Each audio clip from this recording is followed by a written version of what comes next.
What do you mean stream will be out back up in 3 minutes? Wait, we're still streaming.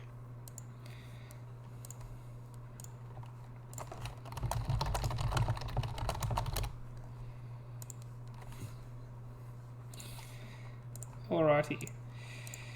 Oh, sorry about that. Yeah, I didn't have a delay on it, so we will be going into the game very, very soon, but just mistaken on that one.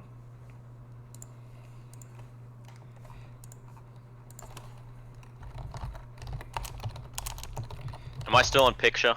You should still be on picture, yes. Woo! I'm going to go into the game now. What we got here is a lovely sergeant's meat pie with a bit of BBQ sauce on top. I've just taken you off, but... Ah. I'm sorry, we'll go back at one point, I promise. So just take a photo of it and I'll move... You better not go back at some point because I'll just be me stuffing my face with meat pie. I'll give you like a 5-second warning, is that fair? God no. There's barbecue sauce everywhere, it's a massacre. Nice. We're gonna pause anyways. Oh, dude, this is the Oz Dota special. I don't think I've ever had a game that hasn't had a pause in it. Why do you think I made the meat pie for this occasion? That's fair. I mean, it will give me time while you're eating. I will go through, obviously, who's picked what. We will start with Sincerely Fury. We're seeing Zellyfish obviously play the Ursa. We talked about it. Fury will be playing this Witch Doctor here. Dire, the sub coming in, Snapfire. Nova playing that Doom. And Bronny obviously playing the Necrophos. There's no real surprises there. Once they picked those heroes, we knew what was up. And on the other side, we've obviously got, as you mentioned, Zemistry, Queen of Pain. That last pick hopefully doing some work for them. Stars, the right version, that is Hype Man. So I'm not sure why he hasn't fixed his name just yet. You got Spag on this Oracle, Victorize coming in on the Clockwork, and Farnsworth, the Greedy Goblin, playing Centaur Warrunner. I don't imagine they'll be playing anything memey lane-wise. I'm not sure if you can talk while you're eating your pie, Splico, but do you think you should try lane here, or do you run the 2-1-2 duo lanes? Before we get to that, nah, I think it's 2-1-2. I don't think there's ever a way that you... Oh, you might try lane. It all depends. I think... Well, just for mention, just to mention a few things, like Fury, obviously on his Witch Doctor, it's his favorite hero. That's just like a comfort thing, is like really, really important in Oz. And that's how I guess, obviously so easily the Zemistry Queen of Pain, you can just tell it's coming out. Spag's been playing a lot of Oracle. He even played it last night against us. Who else do I know in this game? I know not many other people. But I have been chatting a bit with Sam and Fury, sorry, and he's been talking a big game about this Zellyfish character, so I'm interested to watch him play. I haven't been watching him play too much. Yeah. You did miss a lot of last season. Zellyfish was the boom or bust player.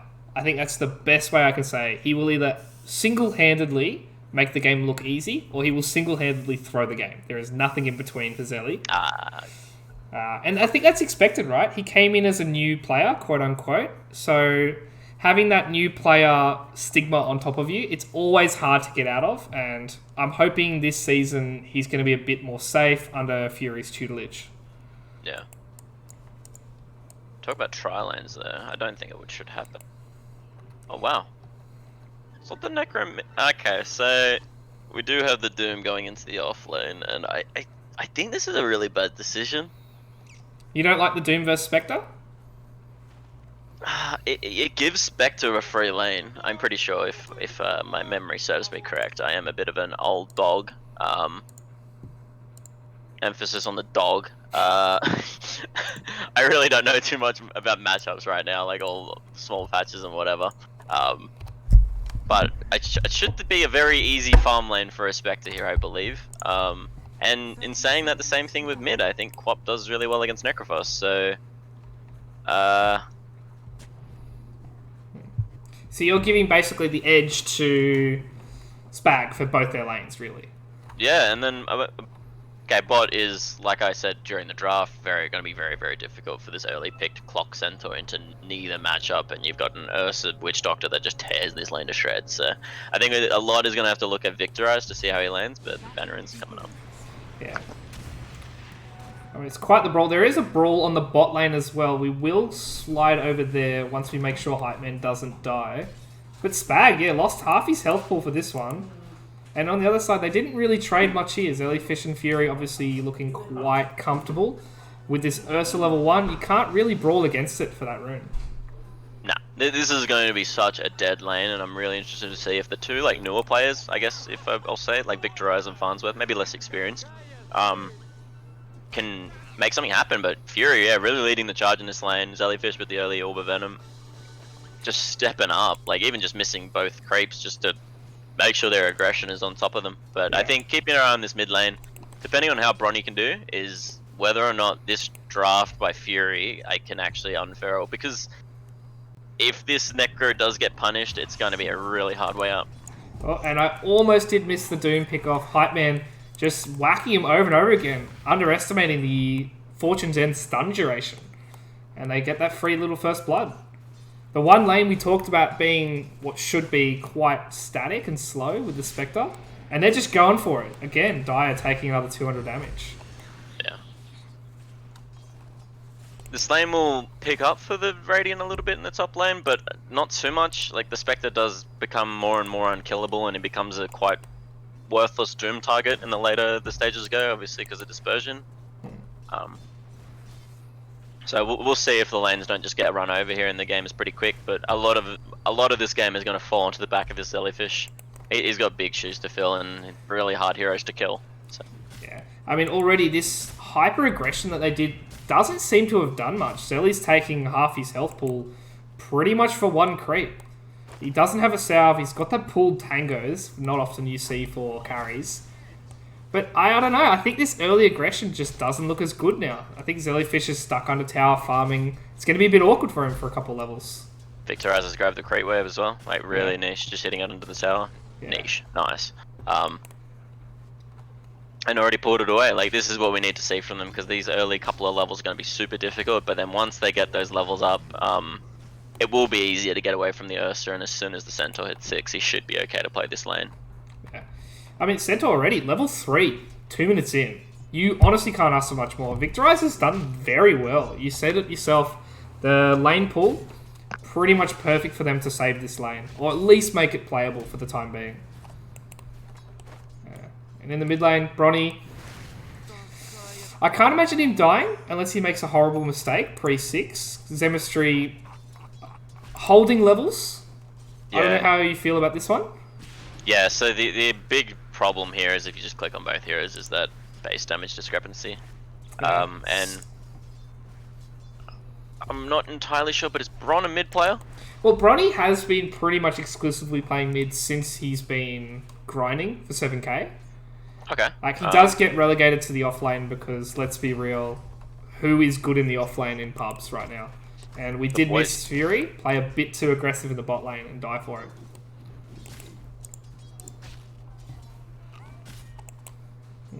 But yeah, this lane, you said it was on the back of Jellyfish, and so far, Victorize, even sniping the courier. Everything's going right for Spag and Sons right now for this lane, especially. Yeah. And Bronny, he's stuck. He's in the mid lane with 100 health. Alright, the game's not over by any chance, but this Doom will still farm. That's just the nature of Doom. You can't really ever stop him. But this game might just snowball depending on the first rotation, the first big team fight we actually see from both teams, and whether or not who defends what tower and who goes for the first play on the first tower. Yeah, Zemistry finding that regen rune. I can't imagine Fury's going to get much done here. Just coming in trying to secure that rune for no reason. And on the other side, Nova. Hype Man's realised he's left alone and he's just trying to apply some pressure. But you're right, like, do you reckon the T1s, mid lane, is probably like the big objective both teams need to be playing for around that 10-minute mark? Yeah, neither team has any good tower taking ability, so you're always going to see this huge stalemate around the mid lane until a kill happens either way, and then the team will capitalize on that kill. And Dire, just freebie? Freebies. I mean, there's nothing you can do there. He's trying to get this XP, get up to level 4, level 5. We know how strong Mortimer's Kisses are once you get them, but just a bit too greedy for it. And, honestly, it's sad watching Bronny get absolutely railed in this lane. He's done well for 18 last hits, but It seems to me every time I look at this lane, he's on 200 health. Yeah, this is not a good matchup, and it's why I'm really curious as to why the Doom didn't play mid to begin with. And Fury dropping the ball down bottom, Victorize having his number. Do you reckon it could be one of those things that Bronny just couldn't play the offlane Necrophos? Like, just didn't feel comfortable playing that matchup? I couldn't tell you, because I don't really know, but if you're saying he's an exclusive mid player, then I'm curious as to why he wanted this matchup. Like, he knew the Quap, obviously, like in that little picking phase that you get after once all your heroes have been picked. You know the Quap's going on Zem. There's a very obvious showing here, and I don't know why you wouldn't just take the Doom. The Doom doesn't care about the Quap's aggression too much. You just sort of clear the creep wave mid, you just farm and use your Devour, and the Necro would have had a better time against the Spectre. Not a much better, but... And we're going to see Fury once again. He's trying to secure these runes, which I know is pretty much crucial for supports, but if you're not be able to get them, Spag on the other side does pick up the Arcane rune. Fury's just giving away his life to make sure that Zemetry doesn't get these runes. Which is bad, ultimately. His runes are really important for the mid lane, but this Clockwork is now in his most questionable part of his game, doing so well, and like I think a lot of this game is coming off the back of Victorize so far. He is playing really well. Yeah, I'm glad to see him playing a hero that I know him for more than anything. I don't really see him play... He plays Ursa a lot in pubs, and I don't really think he's a core player in my eyes. I think playing POS4 is much better for him, and it's paying off so far. He's looked solid in these laning stages. Might even go back and watch over the replay last night and see how he did, because I didn't obviously pay attention to him too much, but yeah, I'm sure he was instrumental in them crushing us as well. Top lane. I mean, Hype Man, he has got 11 wand charges. He should be fine. They're not going to commit a TP for it. Spag's just going to go for a bit of a wander through the jungle. But they're starting to finally... Oh my god, is he using the heal? Oh god, Nova's just sitting in the jungle healing while that happens. And bot lane, we're going to see a TP come through. I don't know if Zemesis is going to be able to pick up Zellyfish here. He has got that extra Earth Shock. Zem, he hasn't got the mana for ulti. So he's going to have to wait another 4 more seconds for Scream of Pain, unless Zellyfish ticks out to that last little instance of Shadow Strike. Oh, and he gets him! Just going down on Zellyfish. He turned around. If he just kept it running, it would have been fine. The cast came out from Fury, which was pretty good, but top lane, bit of a dive. Yeah, top lane. Nova going hack in this top lane. I don't think he's going to die for it, but Victorize wants blood. Anytime you're 0-0-4 like this, I feel like you just want to TP, you want to get more kills on the board, you just want to absolutely dominate this map. He's getting a bit almost arrogant in how he's playing, and he's going to get caught out for it and destroyed. Not much you can say about that other than a free 200 gold for Bronny. And the boys are on the board! Yeah. It's sad to see that. Like the first Necro Scythe, 2-minute cooldown, you're putting it on a POS4. I understand like the POS4 is the one doing work, but I think you really want to be able to get that on Zemistry, or you really want to be able to rotate and take out Farnsworth with that. Kill's a kill, baby. Kill's a kill. It's not about the gold or the XP transfer, it's about the dominating and knowing like they're in their place, you know? Yeah, so you reckon it's all about just the mental game. Just ruin their life, ruin their day by getting that kill. Rip for POS 5, I don't care. Get in their brain, you know? And we're going to see bot lane. I think it might be a bit early, but Farnsworth, he's in a very, very strange place. Fury's going to get caught out by this. Very free kill, if not... Hype Man takes 300, 400 health from the tower. Maledict's ticking down. He has got that infused raindrops. He will be fine. But Fury, getting caught out by this Farnsworth rotate coming through the back of the trees. Really well played by Radiant. That's a huge pickup in their game. They just defended their bot tower, full health, and took the top off Tier 1 tower. So that's the first rotation going the way of Fury. And the Necrophos is actually picking back up. If you look, check out that CS chart. The Quap left for a few ganks that we've been watching. And yeah, Necro caught right back up.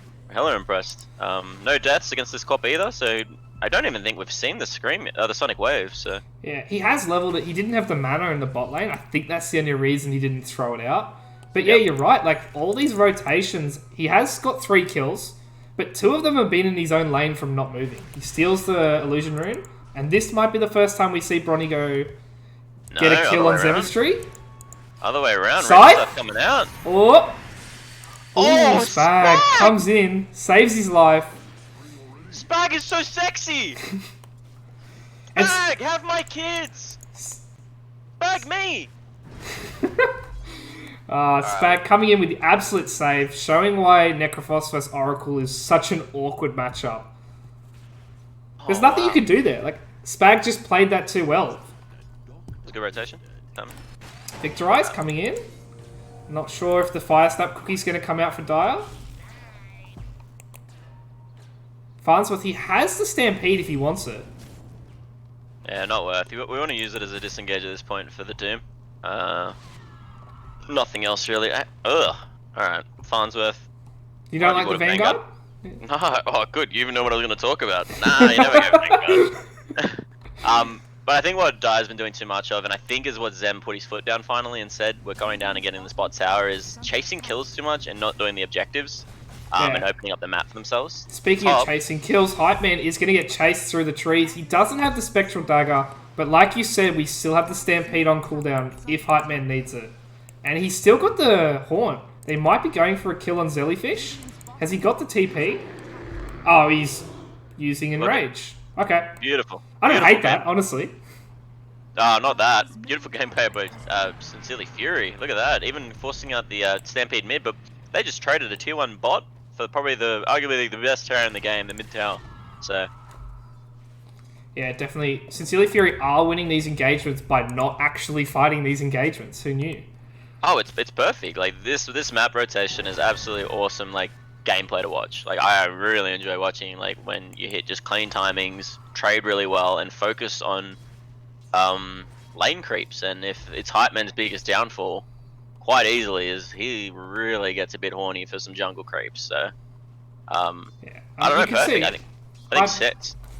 Sorry, you go. Yeah, Hype Man is top network, like you're saying. He just whacks creeps over and over again, but he's playing very greedy. Like he's playing right next to Doom. He can see Dire. He can see Nova coming in.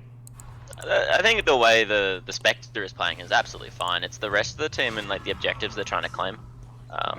Clean up Sam there on a Sam trying to farm out the bot lane. But I think the main thing to watch out for is the rotations and who's getting what objectives at what time. Because now we're moving into this mid-game area, and Radiant did really well in their lanes coming out of them, I think. The Necrophos is the one most surprising to me. Maybe I need to go, you know... Be scared of Bronny. Well, I'm always scared of Bronny, but I mean, do my homework, really. Like, clearly I don't know what I'm talking about when it comes to mid-matchups, and I know that. I mean, I'm a pretty new mid player and not that good, to be honest, so... Yeah. This is interesting to me, seeing how easy it came back on the Necrophos into, you know, one of Zem's best heroes, the Quap, and I thought he would struggle a bit more, to be honest. So. Yeah, I think the struggle in the lane versus the fact that Zemistry went for these hard rotation kills, and he didn't get any farm for it. Like a lot of times he's killing Fury. Fury's died 5 times. I want to say 3 of them are solo to Zemistry, where they're worth 150 gold each. You use your entire health pool, you use most of your mana pool. And he's having to go back to base at a 13-minute mark with, like, he didn't fight for 2 minutes now. And Fury's back to just literally AFK in this box here farming. Yeah, I mean, that's the Fury special, ain't it? He just dies for the boys. Yeah, I mean, look at them. Both of them are doing it. Spag and Fury are sitting in the bot lane. Support's in the dead lane, basically. Yeah. Play game. Looks like they're trying to prep something here. I just saw Dire came down to fight. I'm not sure what you're going to find here. Like, there's Spag, and then there's obviously Hype Man, who's got the Haunt, hasn't had a use yet. So I'm not sure what they're planning on doing with all these heroes in the bot lane. This game just slowed down so much. Like, I don't think... Have we seen a Doom yet? Have we seen 1 or 2 Stampedes in 14 minutes? Yeah, scoreline doesn't... It looks large, but it's not really, because it's all Fury's deaths, so... Yeah. I mean, they only count as half deaths at max, right? Like, that's 2.5 deaths. Give it a third. Yeah, and they're going to prep something in the top lane. I think Nova wants to finally commit that Doom. Like you said, it hasn't been used all game. He's basically just sitting on runes, hoping that they come and fight him. which is fine. I think waiting for your main item on Doom, being the Blink Dagger here, which he's just picked up. So maybe expect a smoke real soon. There is one on both supports on Radiant, and there's the line's drawn by Fury. They want right in. Yeah, I mean, there's obviously no vision here coming from Dire. Spag's only got the vision coming out of this outpost, which isn't really much at all for them. And they're going to try and find Farnsworth. It's probably the hardest kill you can find. Yeah, quite wishful. And on the side, Bronny is coming in. He has enough gold for the mech if he wants it. So do you reckon the mech's going to be the go, where they start looking for these tier 2s? They've obviously got this Battle Fury up. They want to have space for this Ursa to AFK farm. I think it might just be trades all around the map, but I think Radiant are quite comfortable. A weird smoke there. I think it was a misclick. The Doom on the sensor there. Yeah. I'm not sure they find anyone here. Nova doesn't get over the hill with the cookie, and I think they're just going to walk off using this Doom cooldown. And Farnsworth, he has the blink, so they might be able to re-engage coming in here. You can see they're coming in top lane with Victorize. Does he get the hookshot off? He might just get Fury again.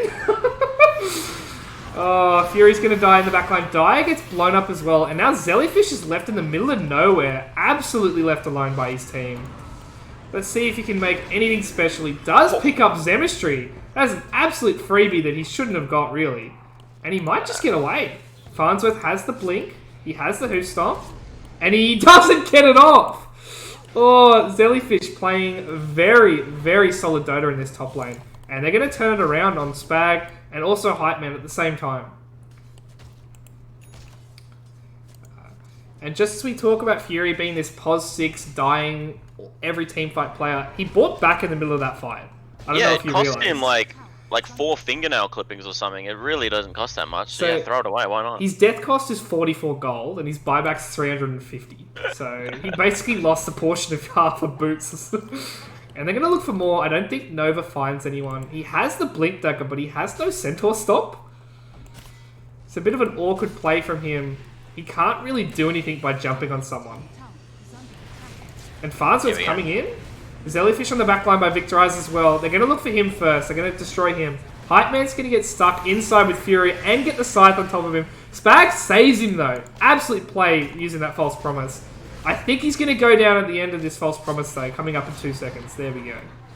Some weird gameplay. Fighting without ultis is always really strange. There was no Stampede, there was no Quap ulti, just came up then. And Doom? I think he's found Zemistry, but impossible kill to have. No Haunt was up either. Like, that just felt like a really weird move, and like this part of your jungle wasn't actually yours to claim. And Radiant are more than happy to just farm at this point. I think their cores are well enough ahead that even if the Spectre, you know, starts to get to that late game stage, they got Reaper Scythe, they got Doom, they got a really farmed Ursa with this Battle Fury. I think Radiant are in a perfect position, and they're really looking like, you know, they could take this if they continue the same trends. Like, if they're forcing Dire into bad fights, which they have been repetitively. Oh, and another great item coming in. Zellyfish will probably give that to Bronny, I assume. 13 strength is always solid. But yeah, you're right. These cores are so farmed. You can see the top 3 net worths, they are all on Fury's side. Even by a sliver. And they're going to look for Farnsworth. I don't imagine anything's going to come of this. Maybe Spag gets picked off in the backline. That Maledict's going to tick him out for sure. Maybe not. He's got multiple heals going on him. Jim. Spag just survives. You're going to see... They're going to turn it around on Snapfire. Dire does go down for it, and that's the only loss you have. And potentially they might be able to find Necrophos here. Bronny is orchided it up, but he has every single defensive item in the game right now. Seems to be unkillable in my mind. But they're going to keep going for it anyway. They're going to go with the Scream of Pain. Bronny goes down. Nova's probably next one to fall. Victorize perfect cogs, gets him in there. Fury's going to run away as well. They are just going to have to clean up everyone here one by one. As Zellyfish, once again, is left in the middle of the team fight. I don't think he gets out of this one, though. Pretty good ulti. Got a cast flying around. Maybe. They're going to keep going. Farnsworth gets the false promise put on him by Spag. And once more, this Dire buyback, I believe that's the dieback coming out there. Fury's going to get cleaned up once more on the side. And no one goes down for Spag and Sons. Was that a buyback? It was a buyback on Dire, if I saw correctly. So, The Snapfire might have been the only one. No, Snapfire didn't buy back. No, Oh, he's he's just that quick of a cooldown. Okay. yeah. Yeah, That so was a really still good fight by Dota. 5-0. You said they shouldn't have fought without their ultimates. They come back with the ultimates and pretty much clean house for that one. Yeah, fights make it a lot easier when you have your best spells. Yeah. Doom going off on the Centaur again, missing the kill and not being able to complete it. Like, it really just comes down to him not having War Stomp. He finally picks it up now. A bit late to, swap out your spell to the probably your best spell, the War Stomp with the Blink. I think it might have been he just didn't find a Centaur that whole window. Yeah, it definitely could be. Because he definitely didn't need the mana from the... What are they called? Troll Summoners? Yeah. Zem's a happy chap now. He's got his Orchid up. He's level 15. That level 15 talent is really important too. That attack speed that you get just makes you farm so quick. And we'll start to see his GPM like start rising up even above the carries of both teams, I believe. Yeah, I mean, you're seeing Spectre, we talked about it, Hype Man being a bit below, but he's caught up now, and he's out-farming someone with a Battle Fury too. Zellyfish, he can farm a lot quicker, using just that simple Overpower and the Earth Shock now being AoE, that little leap. So, to keep up, that's pretty solid, and obviously 1,000 gold ahead on Bronny for Zemistry. Snapfire is way too underfarmed in this game. I don't think he's been prioritizing himself enough. He needed to be building a lot more like defensive items for the boys, but like even just a quick 4 stuff would be really, really strong in this game. Yeah, it looks like a Glimmer Cape in my. I hope for them. Yeah, or a Glimmer also works, Yeah. does the trick. But this counter, this split pushing has been like really strong by Dire right now. Zemistry picking up the bottom tower. Yeah, they might be able to look for Zellyfish here. They've got the DD on Hype Man or Zemistry, whichever one wants to take it. It is going to be Zemistry. So this is probably fight time for them. And they're going to look for it instantly. Victorize finds a 2-man cogs. Absolutely huge. They're getting cleaned up by Zemistry coming in on the sideline with the Sonic Wave. Everyone's getting killed here. Nova stuck on the hill. He dies as well. Dire, this time it's definitely a buyback. I saw that one coming through. And they're going to go for Bronny as well. Farnsworth, War Stomp in. Dire in the backline trying to keep everything going. Farnsworth does get picked up by the Reaper's side. Zemistry might just be able to clean up this fight though. Dire with a really good buyback. Hype Man gets hit by the False Promise, not Zemistry, and they lose what could have been an absolute disaster fight, but Zellyfish coming in, getting that clean up, and he's going to get a courier as well, maybe? Just not. And straight into the Roche pit for Zellyfish. Victorize, man. This guy is on fire. Like, I am so impressed with his performance so far. Like, that initiation there, he got 2 in the cogs, 2 pushed out by cogs. That's a 4-man hook cog combo of, like, that was really, really nice. Spare it up nicely well with the Sonic Wave, but... And we're about to see him try and steal this Aegis, or he puts the rocket about a second too late. I think he would have gone for that, honestly. Just, you might as well. He's been playing out of his mind. You might as well go for the big brain play. Big brain, small brain, however you want to look at it. Oh, you don't think stealing Aegis is a good idea? I love to see it as a caster. Like, as a player, I understand it's high risk. The odds of it happening is so low, it's just not worth it. Like, being a player down means you're probably going to lose a tower. Like, how do you die dead? They see Victorize, by the way. And he's in a bit of a bad situation. I believe Fury's not even going to commit the Death Ward. Victorize just slowly burns down to the absolute gang squad of Sincerely Fury. Interesting word. Well played, Sam. Yeah. I think it makes sense though. Like the last 3 team fights have all been around this tier 2 outpost area. Like they've all been in this jungle. You might as well commit, and now you get this tier 2. It'll make your next stages a lot easier. Zem just on the split push train and always getting value whenever the Radiant are grouping up as a 5-man, and he's just splitting them perfectly. He is level 17. He has quite a while way to go before he gets that Scream of Pain talent, which pretty much makes Quap a new hero. As soon as I see it come out, it's so insane to deal with. Yeah, this is definitely one of the best late game mids there are when you're talking about 25s. But the way Zem plays it is always just so much fun to watch. And now he's got the BKB, he's got the Orchid. He's gonna gun down one of these heroes, and I'm sure it's gonna be the Snapfire in these fights, which he's probably gonna just pick off real quick. Make sure there's no globby globs, whatever they're called, kisses. Yeah, I mean, they don't even have... Like, Dyer has been building this Glimmer Cape since, honestly, before I remember. I feel like he's been building this for the last 15 minutes, and he still hasn't got it. This buyback into the double death bot lane, it's looking really rough for Dyer. Like you said, he's just not getting any farm. Fury's playing pos 6, but it feels like they've got 2 pos 5s right now. Yeah. He just needs to be looking around the map at what he can farm. There's no real good push on in the Radiant other than the Snapfire, so like he should be looking at playing that dead lane, you know, cookieing, scatter blasting from the trees, and being that annoying split push, like similar to how Zem's playing. Yeah. But we're just seeing grouping up a bit too much, and that might just be the inexperience coming out. But they're really going to start losing out because of having such poor support. I mean, they're still keeping, 2k net worth lead, and it's 22-7. So they're doing something right here, because Spag and Sons, they have been getting a lot of kills. And like you said, Zemistry has been cleaning up a lot of creeps. He's sitting at 220 last hits, which is pretty respectable, all things considered. It's a very good amount of CS. Yeah. It's just the objective taking by Radiant has been really, really spot on, but it does come at a cost at like levels and XP on like your supporting cast. So like the Doom, the Snapfire, the Witch Doctor all aren't on 2 good levels comparatively speaking to their counterparts on the other team. Like the Centaur being 15 to the Doom's 12, it's just... This is what 5-manning does to your XP gain and your gold gain over time, which they've been doing quite a lot of hand-holding. Whereas Dyer has constantly always been split up in these trees, hugging some areas that, you know, are a bit more dangerous, but...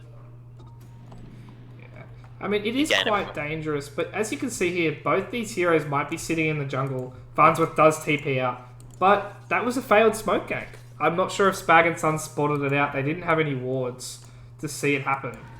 But that sitting in that side lane, the RTZ special, waiting for the next creep wave, it doesn't actually fail if they don't ever find you. Yeah, it's a hard thing to counterplay, this hiding in the trees. And it's why the supports generally stick to it, or the people with blinks, like the Queen of Pain. But I would like to see a bit more Snapfire getting on that train, getting a few items up, like a 4-staff, the Glimmer Cape. You know, potential items that can save him from just being soloed by a quad with dust. Yeah, and Queen of Pain's next item, I believe, is going to be the Shivas, but he has the Lincolns queued up as well. If he gets either of those defensive items, he can solid pick pretty much anyone with almost no risk. He's got this BKB, obviously. As long as he gets a couple spells off, I think he's just a safe solo pick machine. Some trades coming out again. This time favouring Radiant. 2 towers for just the one top. And then it's opened up the entire map to Sincerely Fury, while they still have their 2 tier 2s left, mid and top. Yeah. I want to see when they're going to go with Hype Man. He has this Radiance. He's almost 20. That extra 400 health going to be quite vital with how much team fight AoE spells they have. And they're going to attempt to fight here. Farnsworth sitting on the top of the hill. Is Dyer the first one to die? Oh, they just dodged him, but Nova just disappears. I don't know where he went. Had no health. Dyer gets picked off as well. And now it's time for Jellyfish to try to turn it around. He jumps in with that enrage. He does get halberted, however. So he's going to have to back off, and they might have to leave Bronny. Even with the Nova buyout that has put the Doom onto Spag. Oh, 3-man stun. 3-man stun coming out. Oh, they're going to start to run away now, I believe. Farnsworth does get that free pick off, and we do see Spag finally tick off to that Doom that was placed on him as the support. Oh, and they're going to go find more Doom. Nova. He could be dying twice for this, and that's a 90-second death timer. Or 70 rather. While Jellyfish is just going to have to run away with that Manta dodge. Hype Man straight on his tail. Has another Spectral Dagger quite soon if he needs it. But they're going to pick up everyone for free anyway. All for a Spag die. Which, as a POS 5, you don't really care about. You live with that. Nah, ultimately you're trading the POS 3 spell for the, you know, the POS 5 of the other team, and rightfully so. You do have to doom him, otherwise he does just get the false promise off on the doomed target. But then you're taking someone out of the fight that maybe does a bit more damage. It's a hard equation to toss up, but really we just won't be able to connect with any damage on the Radiant side. We need to see the Abyssal on the Ursa, the Reaper Scythe come out on the right target. We just don't have the tools to do anything because we don't have those 4-staffs like we're talking about. We still have yet to see a single 4-staff against the Clockwork, I believe, other than the Necro that he just picked up. Yeah, Necro got that after the fight, I believe. I didn't see it go off on any allies. He might have been able to use it here, but he got picked off in such a bad place that Victorize put him behind the cogs rather than inside the cogs. Yeah, and it just keeps coming back to the supporting cast of both Fury and Dire. I'm just going to say Snapfire, that's too confusing of a name. Vote to change name, please. We just have no items coming up from both of them. Like, the Clockwork is making so much work happen with the Spirit Vessel, like the Raw Health Pool and the Force Staff, and we don't have any items on both supports over here. And it's showing at their cores not being able to connect their damage. Yeah, you're seeing both supports are exactly one item ahead. You can see here, that's the Glimmer Cape coming in. He's got the Aether Lens for free, up against Dire, who just has the Glimmer Cape. And then on the other side, Fury doesn't even have a Force Staff, and you can see Victorize, you've been talking him up, but he's got 2 full items. And he's still playing very sacrificial. Despite the 1 and 3, I feel like he should be having more deaths with how he's playing. Just so aggressive. Yeah. Well, that's a Clockwork for you. Once he's used all his spells, do you really aim him anymore? And he's got such a health pool. It's a great hero at the moment. But the Abyssal might be the turning point for Radiant. I don't know exactly. Like, they need to get a really clean pick-off, but now the Lincolns is up for Quap, so Ursa can no longer target the Queen so easily. Nor would we... You go. Nor would we be seeing the Doom on the Queen either. I think it would be a bit of a waste to Doom the Queen at this point. With the Oracle up, the Oracle's just going to have a free time. We need to see... Oh, Victorize gets a 2-man hook again! Absolutely huge play from him. We're going to see Barnes with 4-man. Bronny gets him the Ghost Ride off. He's just going to survive. He tries to get the Reapers off. Hype Man still on about a 3rd health. Spag will probably die again, but no one really needs to worry about him. Jellyfish is going to have to run away. He doesn't have Enrage. Zemistry is just going to keep hitting him down slowly but surely. They're going to lose everyone. Dire, he has no TP, so it's more of a fact who gets the kill rather than does he die. And I think they're going to give it to Zemistry in the end then. It's a dieback and a buyback on the Necro as well, and this has just gone from bad to worse. And I feel a bit more... I feel like I was wrong about how the Necro dealt with the mid lane, but definitely more correct in how he's meant to play this game. And yeah, they were able to get all the towers, but he has no fight in any of these team fights. The Clock Cogs, the Oracle, like the Fate's Edicts, yeah, blocking the Necro ultis, the Centaur to get away and move from the Necro. It's just such a hard Necrophos game if you're playing such an important position in the pos too. I do think his position looks a lot worse because of how underfarmed these supports are though. Like usually as a mid laner, especially for you, like you're switching over in rotation, you'll be screaming for your supports to save you sometimes, and there's just nothing. Like, look how quickly Fury dies. There's nothing you can do there. And if Bronny gets jumped on, these supports are just too underfarmed to save him. Yeah, at this point, the Witch Doctor is dying purely to the Horn. I don't actually think he's dying to any necessary spell. He is just dying to it, and it's because he hasn't gotten his 1 item. He just needs a Glimmer Cape. All supports know that against a Spectre, you need to take time out to farm. It's very, very important, but because of the 5-man, because they got all these towers by 5-manning, you're just not seeing it. And this is the repercussion of 5-man Dota. If you find a team that knows how to split you really well, they pick such an amazing draft to counter your specific strategy, which I think Dire has done perfectly. Like, between whoever thought of this, but I'm just going to say Spag did, just very good execution in the draft and strategy overall. Just knowing to dodge, knowing that this team maybe enjoys a bit more 5-man Dota, and I think if other teams are trying to watch to see how to counter people, like, this is a very good way to counter this this death ball that many new, I'm gonna say newer teams. So every team in this comp is obviously new. I'm not trying to exclude myself from that, but it's a very safe way to play the 5-man Dota. Because you're always going to have your whole team there, and you're always going to get a good fight if they bring it. Clockhook on 2 again. We're talking about the 5-man Dota, but they go with 3, and they're going to get punished for it. They put the Doom onto Zemistry. Nova, I think that was a bit of a desperation play. He might be able to escape. Nope, Zemistry finds him as well. They're going to get away with Dire. Fury's going to get killed by the dispersion almost. And now Jellyfish is the last man standing.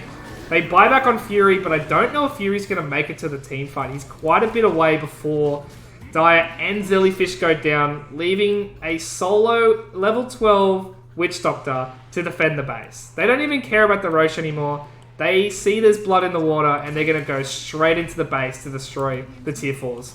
Zemistry might give up on the tier 3 eventually. They seem a bit split all over the place here, but what a fight. After yesterday's games, who was it? What's our team name? Audio Chula showing how not to end a game. Zem's just doing it safe route and doing it quite well. While teams such as Audio Chula have no idea how to end a game properly and instead make you very scared. But I think this MVP, like, hands down, just has to go to Victor. Every single hook I've seen him do is just a 2 as he misses. Has been a 2-man, has been 2-man cog, 3-man cog. It's just insane. Like, I love watching this guy play cog. They're throwing items on the ground now. I think this is pretty much over. But yeah, Victorize. Definitely the MVP of game 1. And there's the GG calls. They are done and dusted with this game. I can't imagine there's much to talk about outside of the fact that the mid game was just too dominant coming out. Yeah, I think Radiant did a lot of good things. I think there were a lot of good rotations that they pulled back, the deficit in lane quite well. But unfortunately, I think strategy just definitely goes to die at this game in draft. That's pretty much it. Yeah. And once more, you are the baby pitcher. I thought I fixed it, but apparently not. Yay, I'm a baby. But yeah, overall, you can see, just have a quick look at the graphs. It was so even for 25 minutes of this game. I feel like right there, that's the point where we needed to see Dire start to get some farm on his Snapfire rather. You're saying right there, like I can see it, brother. Alright, well sorry, for the people viewing at home, they can see my mouse, you can't. About the 25-minute mark, you see a giant dip coming down on the green win probability marker. Are you following me now? Yeah. Oh, mate, I'm all over it now. Yeah, I mean, that was the point. I think that was the point where they had a 5-man team fight towards that bottom rune. And once that rune went down, that 5-man team fight for nothing, it was almost unrecoverable. Like, you could see it was just a downward spiral. But props to Spag and Sons, rather... I put the wrong score up. There we go. That's better. Props to Spag and Sons. They do win game 1.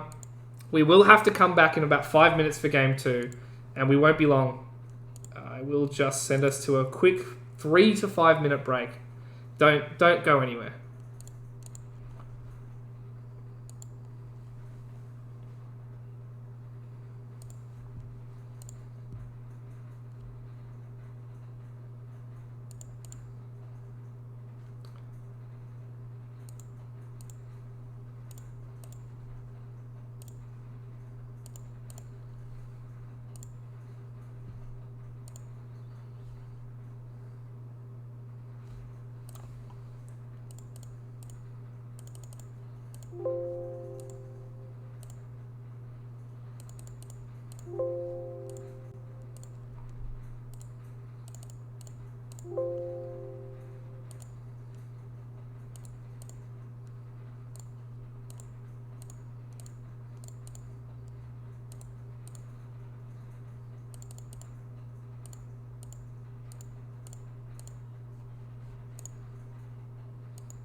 suffocating.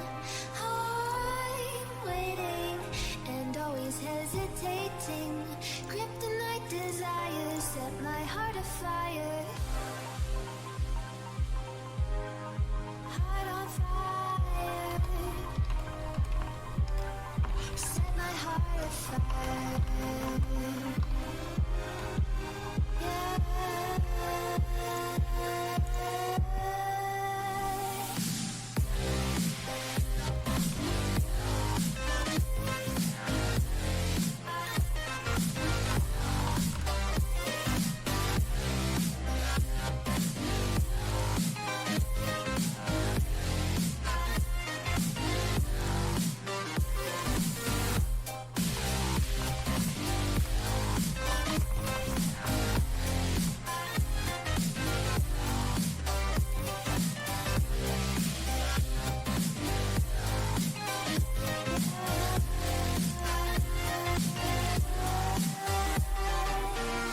Connect the dots straight to the start of intoxicating want.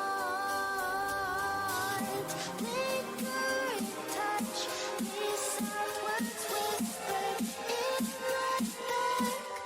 Set my heart on fire.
Alrighty guys, welcome back, and I'm sure everyone at home could hear me clicking anyway, so we never really left. We're good to go. We're about to go back into the next game. Splicko, are you still with us?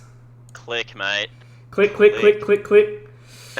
Look, I gotta be honest, not my best, but at the same time, the fact that no one heard it through the entire game is impressive, because it's not like I changed my settings at all. Well, look, not your best, not your worst, alright? And luckily for us, we're going to go straight into the game before people roast my clicking ability even more. And let's hope, I think I've put the pictures on the right side, and everyone can look at how amazing I am at OBS. Look at that. Here we go. And look at that. The score is going to be fixed as well. Look at that. This is what you call prime time. You're doing so well, man. I might just be the best person to run streams from now on. Yeah, no, I'm gonna hire you for my bloody, I don't know, wedding. You know, just you can stream it. I don't know. I mean, considering COVID, we might have to live stream literally everything. So people might have to get used with how glorious it is to hear just real world experience, just what's happening outside of the Dota screen, just everything. You hear everything. Yeah, even clicking. Yeah, I mean, you need a bit of click here and there, like just to remind you that we're still here. We're still preparing the cast. Shut up! I've got a draft on my hands. All right, so as we can see, quite solid bans. Like obviously the Oracle coming out for Spag. I think both teams were scared of it. Like Spag played that pretty much perfectly, and like I said, Fury is great on it. Doom on the other side, I can't blame that ban. And then the Venge and Treant picks. I don't see Venge too often. What do you think of like the Venge Drow kind of lineups? Do you think that's the way they're going to go? hang on, let's just go back to the Oracle ban, even though Spag played it and they have first pick. It just seemed weird to me, but yeah, here's the Treant pick. So this is the thing I was talking about last game. They didn't pick Treant against us last night in both games, nor was it banned, I believe. I might just be completely blanking. But this is something I guess Fury and Spag have like with each other. Like this might be a pick that they both really enjoy against maybe their team specifically. But yeah, the Venge really just speaks out as a maybe Drow lineup coming. Drow into Train is also quite good. She's one of the few heroes that can stop him almost in every step. Yeah. So we'll see. And LC, yeah, that's a pretty good Drow counter. Really good to lane against. Pretty good at de-spelling, of course. So let's see if they still go for it. I'm assuming it might be, but there's a chance it doesn't. I know Sam just does like the Venge. Yeah, Terribly. Early pick as well. I was saying I don't know how I feel about every game being this pos 4, pos 5 picks early. We damn well know that's going to be a Jellyfish TB. Like that is pretty much already a locked lane, Venge TB. And on the other side, they do know what they're up against. Like they've picked the Legion. This is most likely going to be a pos 4 Victorize coming in on the Treant. So it is a strange pick this early, but I think it's all good to go. I think it's a strange pick, considering that they probably wanted the Drow, and I know how much Sam does like Drow. I thought it was still a fine Drow game, but the TB pick, to me, I'm not a fan of this hero. I know it is good, and I know it's quite meta at the moment. Haha, pun, pun, pun. But I just don't like the way it plays in Oz, and I hope I'm proved wrong, but I've got a good feeling that they're just going to get outpaced and then lose. But we'll feel out into the rest of the draft, and they actually go for the Drow ban themselves, so he does value it. He does know it's a very strong hero, so Yeah. I guess TB, yeah, makes sense. Yeah. But Against the TB, it's quite hard to get the Sunder off, and obviously how good the split shot actually is at dealing with illusions. But I can't imagine it would have been a great pick with a Legion with a Treant. Like they would no, have you been dumb. Hang on, I gotta check before calling you dumb. The LT ignores. Oh, it doesn't ignore armor anymore. Oh, here we go, Splik. Coming in with the I'm gonna need an apology right now. Oh, I haven't played in 1,000 years. You're not getting an apology. You could have When got did me. they change that? It's called multi-shot either way, I'm fairly sure. I think I called it split shot and No, you're talking about the E, right? No, I'm talking about the old. the marksmanship, yeah. Yeah. No, I thought it would ignore armor, but apparently it doesn't anymore. So, I mean, Yeah. I don't get it, but whatever. Go with the Dark Willow. Okay, so It's a really cool combo, the Treant Dark Willow. Very, very strong pairing here. Just a weak laner, that's all. So the Dark Willow LC lane might be it, but wow, this snap pick's coming out. another very quick draw. We talked about it game one. They knew what they wanted, and Zemistry Zeus comes out as their 4th pick. I love That's Zeus. really fast. That was 4 fast heroes, like bang, bang, bang, bang. Yeah. No thinking, just picking. These guys must have scrimmed each other a lot, and I think this is like some internal meta that's coming out. But yeah, I wanted to point out the Treant Dark Willow, but now obviously we got more to talk about, and with the Sincerely Furious draft, there is a lot of split push and killing of the creep wave happening here. We got Tiny Combo, Underlord Q, Terrorblade pushing. Not a whole lot coming out for Spag and Sons. We've only got the Treant here with his Meteor Hammer, his little vine bush thing. I don't know what you want to call it. The fine bush thing. Yeah, I don't know, man. It's too beyond me. Nature's Grass, I think it's called. Yeah, there we go. I should know. I get paid to know. Or it's just... Yeah, well, can't all be great. And then the Spectre ban is something I wanted to pick up there. This hero feels really, really strong for Oz, and in general is a pretty strong hero at the moment. It just makes the game really simple to play when you press one button and you see where everyone on the map is. Similar to the Zeus ult, but not as cool because you don't get to go there. Yeah. I mean, the problem with Zeus, if he actually wanted to teleport onto people, I feel like he would just die instantly. Like, he's the squishiest goddamn mid-hero. Have you seen that guy's base damage? Yeah, I mean, the base damage is high, but his base movement speed and health... You just play the hero wrong. No, I mean, thanks, but I think I'm right in this one saying, despite the fact he hits pretty hard, he hits for like 68 coming into lane right now. What's this Zeus pick anyways? Like, I get it's good against TB. I can respect that. Low health pool hero, can early get bursted in the early game. But I guess Underlord, quick rushing a pipe, Tiny's over a health pool, and the Venge is quite a tanky hero in general. She has her level 10 talents like 15 magic resist, so she already starts with some natural magic resist, and I think she has good stat gain from memory. Might have changed. God, Yeah, I'm old. solid mid twos for the stat gain. You are right. The Zeus pick, whenever I like to pick it in pubs, I like to pick it. It clears illusions, yes, that's one tick. And you want to build a draft around pickoffs, which I feel like with the Legion, the Morphling, and the Triumph now, like they don't want to ever 5v5 fight. They want to take a pick first and then fight.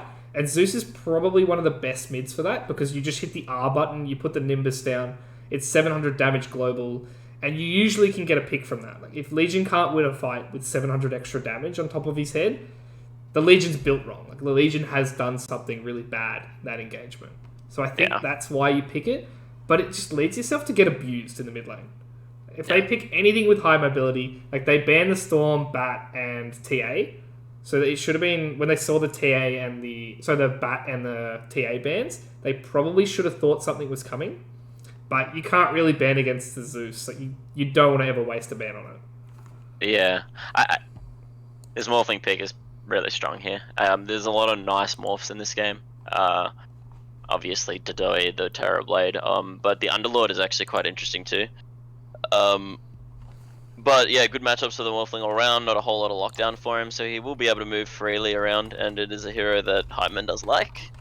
So most importantly, they're playing heroes they like, but if we have a closer look and put on our Inspector goggles, we see Morphling Ags becoming Zeus and getting a free Nimbus, and we also see the Dark Willow with the Machine Gun Kelly W.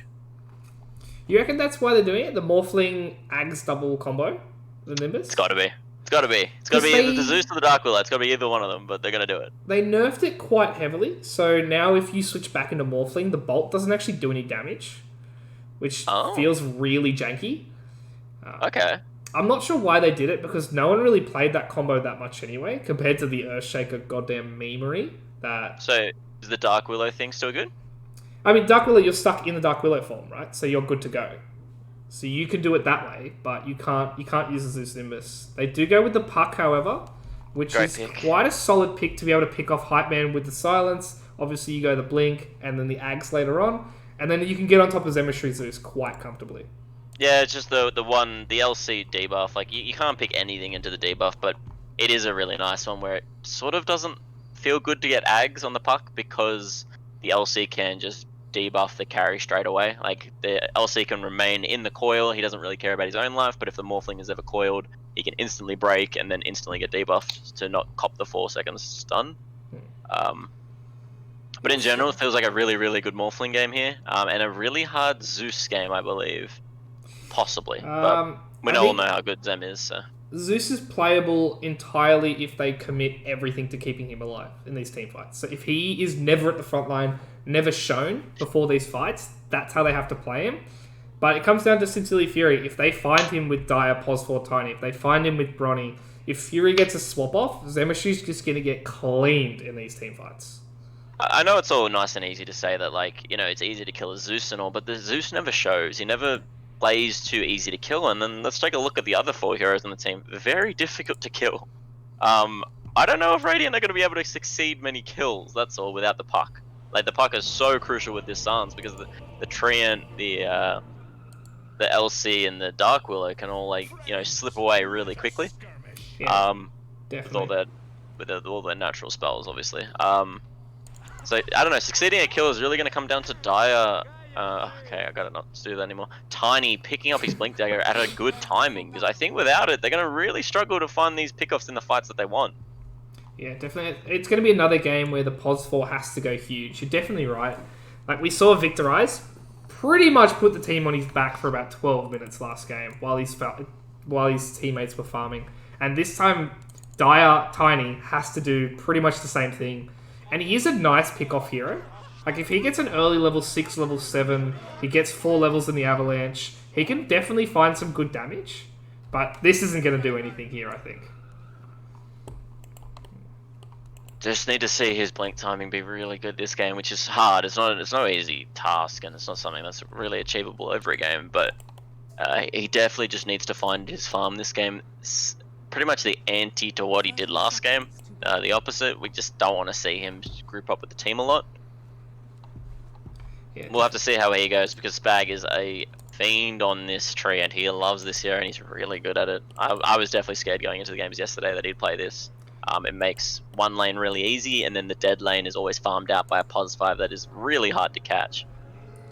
Yeah, I mean, he's one of the most annoying pos 5s purely because if you don't have any tree clear, he actually can't die. He never leaves the tree, he walks into the safe zone, but they are going to fight here. They're both going to lose about half their health pool onto Spag and Sons. And they don't get the rune, but on the other side, Fury goes down. Farnsworth somehow manages to find him and chase him down. I'm going to say T-Tours. I just know you missed it. Oh, completely. Ah. We're not even going to pretend like I saw it. I saw his health bar when it was 1%. I'm like, oh no. Here we go. So the lanes, I really do like Dire's lanes a lot more, I think. Oh, sorry, Radiant. I don't know why I said Dire. Radiant's lanes a lot more. This top lane feels really strong for Radiant. Like after this meta ends on Jellyfish, this lane will get quite difficult with both the magic damages coming out from the Willow, the LC. Mid seems like a pretty even farm war. And Zeus is actually not too bad against Puck as you probably might think. The lightning bolt is undodgeable, I think. Oh god. If it goes off, like if you actually click the hero, it can't be dodged. But you know how sometimes you can click the ground and it goes a bit further? That can be dodged. Yeah. So you just click it on him and you can't really dodge it. So it's like secured damage that, can't be dodged. And then bottom is a really nice Morphling lane. There's not a whole lot of pressure. The Pos4 Tiny isn't known for his strength in lane, and he did start boot. So yeah, I think the only downside is this lane. Once they start getting levels in Atrophiora, I don't think it's going to slow them down. But both of these heroes have such high base damage, just because Hype Man obviously lives on 2 strength, 400 agi, and Spag has one of the highest base damages in the game. So it is going to affect them quite heavily there. But if they can't die, it doesn't really matter. And Fury does find a little snipe on the courier behind the tier 1 in the top lane. And he might find a bit more damage on Victorize, who doesn't have a salve. He's gone for an early ring of regen, rather than actually bringing some more salves and tangos into his lane. Which is fine. I don't think there'll be a lot of pressure once the meta's down, and the meta's down now for a minute and a half, so... It's not a big deal, they just want to get their levels here and then start putting the pressure on at level 4 or 5 when the TB's health pool's still low and they have no way of actually staying in this lane. But I've been wrong about more things, so watch me be wrong again. Yeah, we'll have to see. It's going to come down to how Farnsworth can play, and if he can keep his health pool quite high when he gets level 4, I would say, that's probably where he wants to start brawling up against the non-meted Terrorblade. Because up until then, he doesn't really have the damage coming out from this overwhelming odds. No, it's not that. It's the moment of courage. Don't let TB's armor scare you too much. The LC will still trade really well against him, and I think we'll see a level 5 TB head off to the jungle. Yeah, and then bot lane, I think we're going to see Nova have to reset yet. He goes for the salve. They did leave him, but they're going to look for Dire, the toss coming on Zemistry. This is a really hard kill to have. He's gone Arc Lightning spamming, so he's really pushing out the lane quite well. I think Dire might just have to back off and waste his time here. Yeah, I don't think there's much to accomplish. Unfortunately, yeah, Zem is playing this lane really well. He's just making sure he gets what he wants and not pressuring the puck too much. Never mind. Look at the CS mid. Bron, hello? Wake up. Did you have your coffee today? I didn't even realise, to be honest. I had nothing open. I thought I had the net worth. Oh my god, T-Tours. Look. Oh, they're going to find him anyway. Zemistry gets thrown back into Bronny, but Bronny already used his silence, so they don't actually have any extra damage. And Zemistry's fine. He's absolutely fine there. And now he's just going to farm under tower using his Q once more. That's not using your Q, mate. Look at the TB, the Zeus base damage. 80. It's hot base damage, bro. Yeah. I loved when they changed his base damage. They gave him like 6 extra at level 1. It was absolutely insane when they did it. But we're going to have to start to focus on to Victorize, who seems to just be annoying Fury. I can't imagine anyone's going to die here, but you never know. Fury might make a mistake here. Oh, Courier? That's his boots too. That's Fury's boots down for quite some time now. He's got no transport for 70 seconds, plus he has to get it to him. That hurts a lot. This lane is all about movement speed against an LC, so... one of the quicker heroes in the game that already has his boots. 375 movement speed versus 290. You're going to get about 3 or 4 auto attacks for free every time Fury gets close. Yeah, here he goes. Yeah. He has to commit the stun already. Fury's going to get away, but it's really sad to see Farnsworth pretty much just having his way with these supports. And Dyer's come down here as well. Fury? Okay, he just gets cleaned up by the level 2 overwhelming odds. There's just nothing else to say about it. He just made a mistake, didn't realize he was under so many creeps, and gets cleaned up for free. Yeah, it's going to make the top lane very difficult. I think the Stevie will start getting dove in about a minute. Does pop his meta though, so he will farm for the next 30 seconds, 40 seconds, alright, and then it should start to get hard, or I should see him go to the jungle. He is about to hit that level 5, like I was saying though. Yeah. And what a sexy looking TB meta skin thing. I don't know how they work, but man, it looks cool when it's like a little bit blue. Yeah. The Marauder Demon. Don't even know where you get that, but it's just another one of those things that you spend your money, you make yourself look cool, but on the other side, they're going to find a lot of Dyer's health pool. Not really get much out of it though. They do secure some bounty rings. Zeus about to hit 6, about to see a new Thunder God's Wrath kill. Bang. And he does find Dyer instantly. Jellyfish having to salve as well. Poor Dyer. He didn't want to TP. He has the Tranquil Boots. He tried to just outlive the health regen versus the Nimbus coming in. Oh no, rather the Thunder God's Wrath coming in. And bot. Oh, top lane as well. Jellyfish. We might have to look at Morphling in a second, but I think Zelly's definitely going to go down here. Farnsworth on the other side, though, he's going to get chased down by the tower hits, and Dyer does get the clean up there. It's actually not a bad trade. He was going to head off to the jungle anyways. I actually don't mind trading the offlane kill there and actually getting some farm on the supports, because now he's just going to TP into the jungle, probably not waste too much time. Didn't lose too much gold, I think he bought out. So, not the worst play, but I did expect him to leave a little quicker, and he's actually coming back to the lane. I hope it's just one creep wave and leave. Yeah, we'll have to see. Dyer, once again, he's taking so much damage. But there was a Cardi wave here. I can't imagine you'd want to give up this Cardi wave for anything, especially when Farnsworth had to leave the lane himself, and you can see him farming under his tower.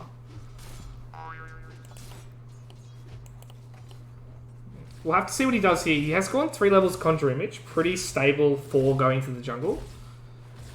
This is the normal build, yeah. Yeah, this lane's going to become almost impossible for him to deal with once this overwhelming odds cleans up his illusions. Yeah. Should see him head off to the jungle. Yeah, that's fine. And then bottom is not really good for Dyer. This is the problem with... Bronny, he's going to try and pick up the Zeus kill. They don't get the throw off. They might be able to turn around on Dyer. They do get him. Luckily for them, Bronny does get out before the TPs come in to clean him up. But a bit of a mistake there coming out from Sincerely Fury not to be able to kill Zemistry. They just don't have the damage at the moment. I think Puck lost mid are just a bit too hard that he doesn't have the raw stats compared to Zem's 3 null talismans. But yeah, bottom is I think the big discrepancy in this game, unfortunately, and that's the Morphling against the Tiny. Tiny doesn't offer anything to the lane, so Underlord just ends up getting... Nova just dies. Yeah. I mean, Hype Man's fine here. He's going to get the attribute strength off. What a hero. When it comes to 1v1s, you actually can't deal with that. Yeah, this is the problem where they've actually almost just lost 3 lanes, and we'll have to see with the big meta rotation coming in. He will have enough mana for a waveform. Yeah, he's still got about 20-something agi still. Oh no, sorry, it's only bonus. He might be able to get killed here. If they don't come around, they don't have living armor for 2 more seconds, so he's got a bit... And on the other side, Zeus is getting cleaned up by Bronny. But Hype Man, he's got enough mana for another jump if he needs it. The magic wand into waveform. He's got more than enough away. Yeah.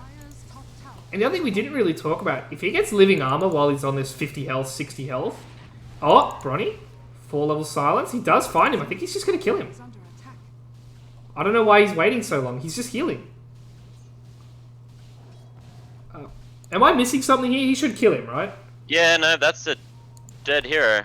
Like, I'm watching a 300 health Hype Man. Has he not clicked on him? I don't know, man. This is super confusing. It's the raindrop maybe that's throwing him off. Could be, but you just lead with, you lead with Q. Yeah, he was waiting for his support to come in. I mean, Hypeman's going to get away from this now, and I think it's going to be a disaster fight for them. Free duel win. Zemestri's going to look for Bronny on the sideline. He has got the TP and the illusory orb though, so he should be able to find a way to get out. But he doesn't do it properly, and he doesn't phase shift off the stun. So Victorize is going to come in and try to clean him up, and that's just a free Bronny kill. I'm not sure what happened there, but Bronny, a bit indecisive with those range drops, like you said, and they get 2 kills for it, and now they're just going to go back to AFK farming the lanes.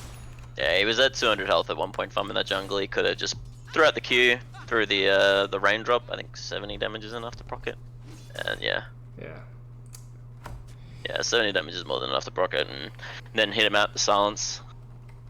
I'm gonna assume you haven't put up net worth yet, but the top 3 very comfortably. I don't know what you're talking about. It was definitely up 2 seconds before you said it. Yeah. So yeah, top 3 net worth very comfortably. This game is going to get real hard, short of a miracle for Sincerely Fury, unfortunately. Yeah, and they're going to look for another impossible kill on Farnsworth. They think better of it. They keep finding catches, they keep finding opportunities, but the draft actually allows for just no damage.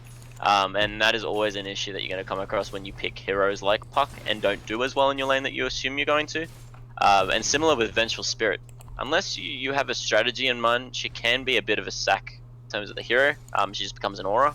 Yeah. And we might actually see them come bottom and try to take a fight here. They've got meta, They need to find someone here. They committed 4 heroes. Like, obviously the Underlord is farming the mid lane. But if you're going to commit so much, you're going to have Jellyfish come down here as well. You need to find something. And they're going to find Victorize, maybe? Do they get the jewel off here? No, just Bronny gets away. Yeah, a bit of a disaster fight for Sincerely Fury. While you've got Hype Man doing what he loves best, AFK farming the top lane. What does he find? Iron Talon? Nice. Yeah, this lead's only going to get way worse for Sincerely Fury right now. They've committed everything on this bot lane, and they're not really finding anything.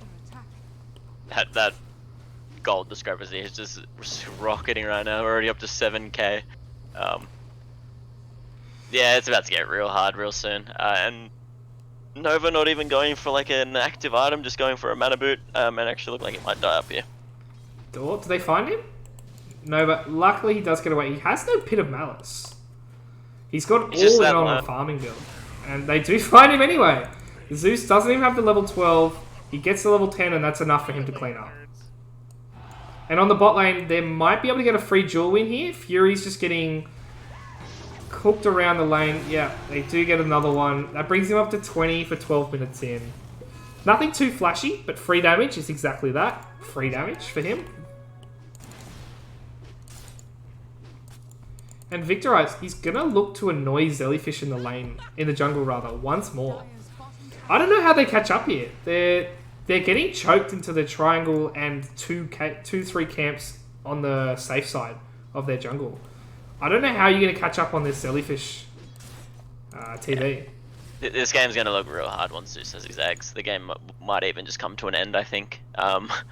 At the Zeus eggs, it's going to be way too strong for their heroes to deal with if they don't have enough items. If you don't have the raw health pool and 4 staffs to deal with it, it becomes way too much, especially with this LC, especially with the Treant Protector, especially with the Dark Wheel. Like, all these heroes set up so well for the Nimbus.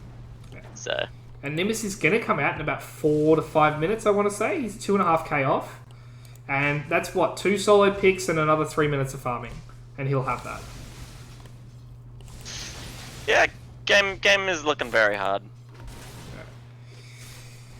I mean, we got to give Sincerely Fury credit. This scoreline did look similar last game, and they made it a manageable mid game. So I'm hoping they can find something, some nice trades, some towers here and there.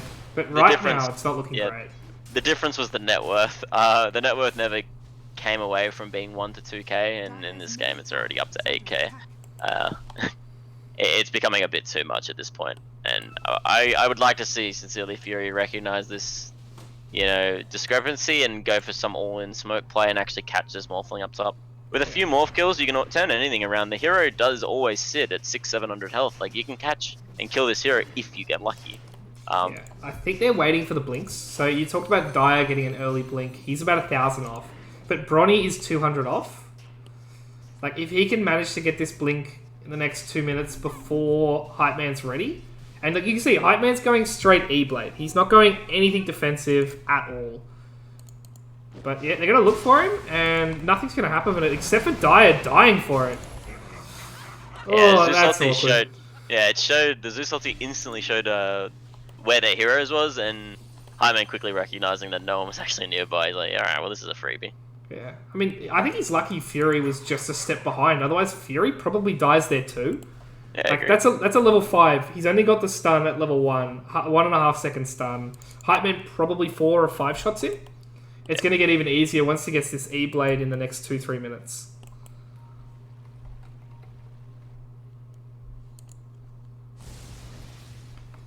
And the fights have calmed down a bit. You could tell everyone just wants their items. Farnsworth, another hero very close to Blink Dagger. The supports themselves are getting items. Like, you can see Victorize is super close to this Yule Scepter. Like, he's getting close to his farm as the offlane, the Nova Underlord. That's how sad of a game he's having. And they're going to turn into a massive terrorize. They're going to get 2 people with the Brambles, however. Fury's the first one to go down. Bronny jumps into the middle of the team fight. That's not where you want to be. They do get Dyer with another duel. Meta is committed, so it's going to have to be a massive commitment on this tier 1 for them. Hype Man's even jumped in on the ship too. And Zellyfish gets the Sunder off. Now they're going to have to see if they're going to get Hype Man in the kill here. He's down to 200 health, but he's still healing up. And there goes Zellyfish.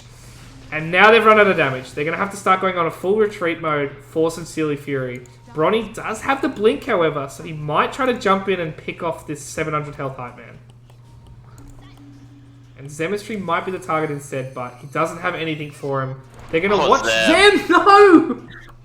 What? Not like this! Oh. Alright, well they do get Zem and Victorize, so it's not a complete disaster. But it's as close as it can be without Zemistry completely bungling his TP. Okay, that would have been like nail in the coffin if Zem just TP in front of, yeah. I don't know where would you TP? Or just go back to base there? Yeah. They're going to throw Spag into the team fight though. I don't know if that's where you want Spag to be. He's now just sitting on top of Bronny. They're going to kill Dyer with that dieback once more. Nova being solid. Oh. Clutch. If Nova dies there, I think Fury just goes straight down the grave for a second time as well. Luckily, they get them both out. Zellyfish goes back to AFK farming where he needs to be right now. He's looking about 3,000 net worth behind the Zeus. And Zeus is a hero that can clean him up. I got the play, ready? Yeah. Who's playing the next series? It's Your Soul Is Mine, Wasabi's team versus KP's team, Cute Anime Girls. The plays just call it. I like that. That's gonna be fun. Yeah. I enjoy watching LY lose. I don't know, it fuels me, you know? Yeah. I was gonna ask, like, we'll wait for the next game, but I'm gonna need your thoughts on what you think of that team, if they're underperforming or not. But we're gonna get a free pick-off with the first Nimbus of the day, Explosive Fury. He's not worth much gold, but he is still worth the same amount of damage as everyone else, and he's up to 40 now already. Well, the issue with, I'm not even going to talk about this game anymore. Oh, Farnsworth, great mechanical knowledge. Is that because KP was their captain, there is no natural captain on the team, technically. Like, no one that put their hand up to be the captain, even though Calvin and I think LY both did it last season. They're not natural captains, so it does get tricky when it comes like that, because a coach can't walk you through in the game as well. Like, obviously replay analysis and helping with all those things is true. The in-game shot calling isn't necessarily done by anyone in particular that rather like is very fond of it. Like, similar, like maybe this side we got Spag and we got Fury, of course. Speaking of deaths, Nova is going to die in about 2 seconds flat. He does get the stun off, but there's nothing you can do there. Farnsworth didn't even want to commit the duel. That's how greedy they're being right now. He's going to look for Fury instead, and I think he's going to take a lot of damage, but not die here. Turn around with the Terrorize. They get their pick of the litter now on their duel, and they go straight for Bronny. He's going to die 50 seconds in the grave, and Fury's the next one on the list. Are you calling it after this team fight, or are you going to hope for Zellyfish to come back here? Because it's looking called it a little while ago. I already yawned. If I'm yawning, the game's over. But yeah, to more of your point with the KP team, do you think it's actually too many cooks spoiling the broth kind of thing? They have too many people that have done captaincy roles, but they're not excellent captains. They still got a lot of experience to be had. And they're all trying to do it at once? Or do you think it's just they have no one? I just think they don't necessarily have a captain, and I think that's this not the sad, I guess, downfall of that team. Like it's hard to bring everyone on board sometimes. I've played with all of them, the three main players or core players, the Miguel Z, Calvin, and LY, and I was always interested to see how they'd actually play together because on paper, you know, it's three really high-ranked cores, you know, very mechanically good in each of their areas, but you know, bringing it all together is something else. So as the season goes on, I think they'll only get better. But I'm looking very forward to that, and I think I'm just trying to remember that as I keep looking at this 13k gold, 14k gold. The game's still going. Yeah, I mean, you see Bronny's running away from a solo Victorize in the mid lane. That's just where we're at right now. Yeah, that's a really cool interaction there. So he's got the Yules already, so he's got his soloing item on Victorize, and the Yule Scepter is all a Dark Willow ever wants. Yeah. For those that don't know, you basically just put the Cursed Crown, you put the Yules up, and he comes down into a stun. There's pretty much no dodging, even with a phase shift. It's good fun. And the Bramble Maze, of course. Yeah, I mean, if you're going to miss the Bramble Maze on a Yule's target, I feel like you don't deserve to play Dark Willow. Natural selection, huh? Yeah. I mean, you got to have that a bit in Dota, you know? Some people can't play heroes. Like, I can't play Earth Spirit to save my life. I can't play Silencer either, you'd remember that one. You can't play Barra, you can't play... Yeah, pretty much. I don't think you can play Dota. Trapped. There's like 115 heroes I can't play. Yeah, I agree. I'm surprised this game's still going. What the hell? 15k net worth deficit now at 20 minutes. This is just... It's not hidden net worth either. You know how some games they're quite sporadic in their net worth because of their farming and there's not many kills on the board? This is 19-3. Like, you damn well know that you're behind in the net worth. They're going to go for Farnsworth. He has the Blade Mail. The Terrorize is behind him. They're doing no damage to him at all. And now the two-man Terrorize is going to reset the fight. Bronny jumps in with a two-man coil. Comes up with the Yules. Zemistry stuns himself, which is a bit awkward.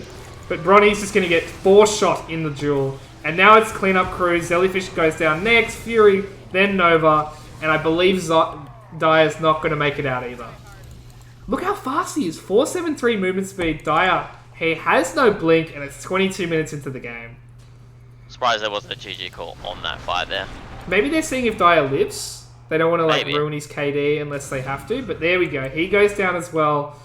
Hype Man's throwing Farnsworth up in the air, and he's throwing items on the ground. Spag and Sons know it's over. I don't think you can throw it from here. Nah, I think he could have left that Blink Dagger in the base and still win. Yeah. I mean, you can almost afford a new one. I just want to quickly point out, I'm just obsessed that every Terrorize this game has been 3 or 4 heroes on the clump. Perfect. Like, really just disengaging perfectly, and I don't like calling MVPs in these sort of games. Bronny? Okay, he gets out, but yeah. I don't really like calling MVPs in games like this because it's a bit of a landslide, but I mean, he has been playing really well, and I'd give it to him for the series, to be honest. The Clockwork performance is still just ringing in my mind. I mean, I'm happy to give MVP performance. Game 1 was close. Like, I think, despite the fact that there was a lot of kills on the board, Networth kept it in there, and he definitely pushed the team across the line. And just to back it up, even if the next game's one-sided, back up your playstyle. Show that it wasn't lucky. Show that it wasn't just the hero pick. That you're actually a good player, and definitely worth playing in this lineup. Yeah, I mean, the guy's got range, dude. He's playing a Dark Willow, like, a little more niche before, you know, they're used to the tusks and stuff. Oh, Jellyfish. Oh, they get the jewel off. I think Jellyfish is just going to kill himself with the Blade Mail, and Zemistry with the Blink Yules coming in. 440 movement speed. He can't be stopped. Stop! They're already dead! Stop! Oh, and he goes for Dire as well. Like, Dire has a TP, but he's got the Yules, right? Yeah, there we go. It's up in the air. He comes down into a bolt. And there we go, triple kill for Zemistry across the map. We almost got 1k a minute. Oh man, it's starting to get to the point where it's no longer fun to watch. No, it is just... Like, even as a fan, I don't think you want to see this. Spag and Sons, they've Definitely got the 2-0 here. I should start prepping the graphics. We both know I'm still going to screw it up. And we both know you're still going to leave your mic on, and there's going to be plenty of clicks to come, boys. Don't you worry. If you guys don't hear clicks, it's because I've been abducted. It's not because I've muted it. Send help. Someone's actually going to be like, oh, you're serious, right? No. If anyone's ever heard me cast, I'm definitely joking. Oh no, Fury, please, get out! GG Grinch. Oh no! Not like this! Oh. Alright. Bronny, no! He got stuck on a hill and now he's just gonna get chased down by Zemistry. Zemistry, be kind to the man. He's got a family. And he runs into Victorize and gets cleaned up. Oh my god. And Farnsworth with 130 dual damage. Sincerely Fury, they like to get absolutely battered here, but they're holding on. They're keeping the game going. I don't know why. I don't think you do this for morale purposes. Maybe you just really enjoy playing Dota. And you don't like pubs. I'm really grasping at straws here. Yeah. This is bad. Like, you can see how mean he is becoming. Hype Man's going Blink next to try to solo pick people as much as he can. Zellyfish... Having a full field there. Yeah. Oh no, they know where Zellyfish is now. Run, man! You don't have a TP! Oh, they're gonna look for him. Victorize is there as well, but it doesn't matter. Hype Man gets him. I can't keep asking, but when do they call it? Farnsworth's gonna find another duel victory. There goes Dyer. He just got his blink at least, so he bought out. Look, I talk a lot of crap, and generally when I talk a lot of crap, it comes from a place of, you know, winning and doing everything, but I am very, very good when it comes to losing games and knowing when to GG out. And you meant to GG out so you don't get too crushed by the idea of 27k net worth down. Oh, so Farnsworth is back in, but yeah, you're right. 28k, 29k to come. They're well past 1,000 a minute. You just stop, you know? Yeah. Oh, yeah. Look, in case it wasn't close, they got an Aegis on Hype Man, who hasn't died yet, by the way, just quietly. Okay. Is that something to talk about? I mean, there's 4 deaths. We're going to spread them around. But the Spag and Hype Man lane, they are... they are deathless. I mean, I don't know, man. I'm running out of stuff to talk about without being completely negative on this Sincerely Fury draft. Like, look what's happening to Zellyfish right now. There's nothing you can do. Yeah. Farnsworth has more damage, bonus, than Zellyfish has damage. Yeah. Okay, if we're actually going to talk about the draft, I think it's just to really be, like, all-in death push again, and I just don't think it works against a team that has your number or knows you this well. It's something you got to surprise teams that would know you less. But both these teams are really good mates. Between like Fury and Spag and Zem, like they're really, really good mates. So they know how each other are going to play. And oh, there goes the Aegis at least. They do get something. Not that it means anything. But yeah, you're right. If they are mates, they should have a bit more respect, for lack of a better term, because this feels like a draft that they had no respect for Spag and Sons, even after the loss that they just copped. Yeah. I think if you're going to do this death push, you got to try to do it with a bit more of a stronger fronting hero, like get your DKs, DPs, to actually get it done, you know? Like a TB doesn't actually get the job done by himself. And having the right supporting cast for it too, like... Oh, and here we go again. They're going to go into the high ground once more. They're going to throw Zemistry. They might kill him. He has the Bloodstone to save himself, but... They got the E-Blade off as well. Man, they can't even kill Zemistry and he got thrown into the base. Oh, Zem down. 800 gold, they're in. Oh, what the? Morphling coming in with the Ags combo. Sorry, the level 20 combo. That's where you get the cooldown reduction into this. Oh my god. Launch it. Yeah, Nova's Okay. just standing there. There's nothing else to talk about this game. It's 5-man blade mail. look at how he's building too. Farnsworth is going a Ghost Scepter, just to clown them.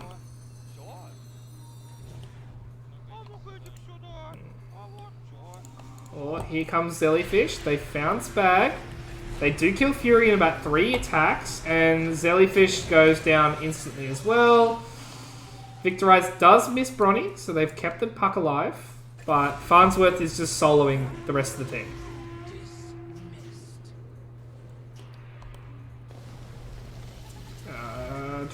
Does Farnsworth jump back in? No, there's the GG, dude.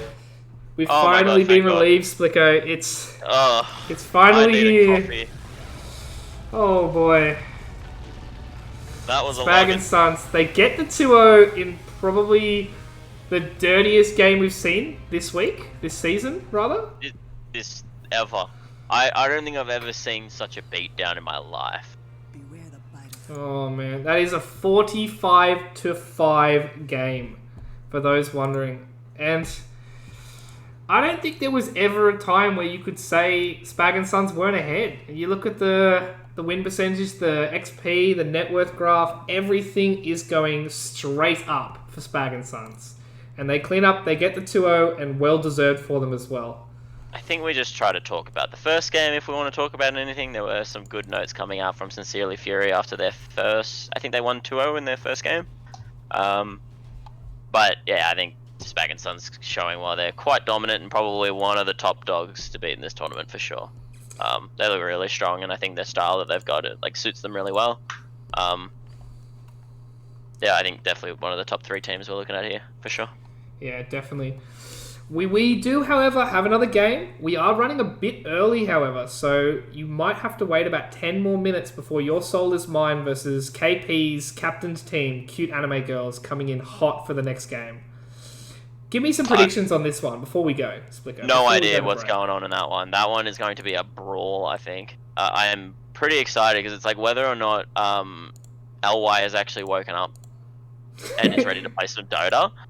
Whether or not Calvin is actually, I don't know, at his computer or something, because sometimes when he plays it seems like he's got no keyboard. So I don't know, we'll see.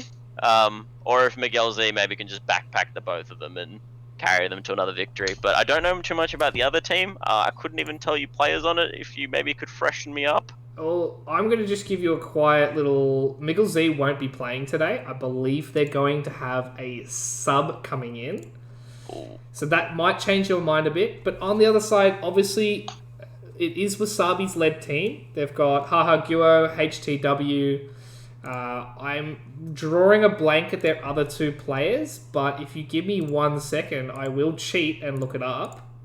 Savior and F18 are their other 2 players. And I believe they're going to be playing with their full draft today. No subs. Alright, then Haha Guo all the way. That guy was a monster back in the day. I remember versing him in pubs. Oh my god, I was scared of him. He'd always take my little pointies, you know? Steal the MMR.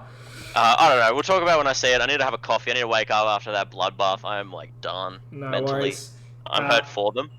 Yeah, for those that are looking for, let's hopefully, a closer series coming up next, we'll be back in about 10 more minutes. And we're gonna mute.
Jack it up.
It was good. I got my coffee right here, boys. Be the caramel boy, little butter. And I'm ready for a good old, big old brawly boy Aussie style, you know? Big. I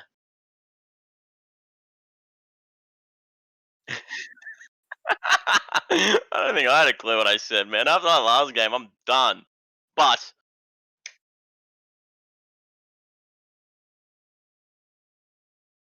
yeah, no.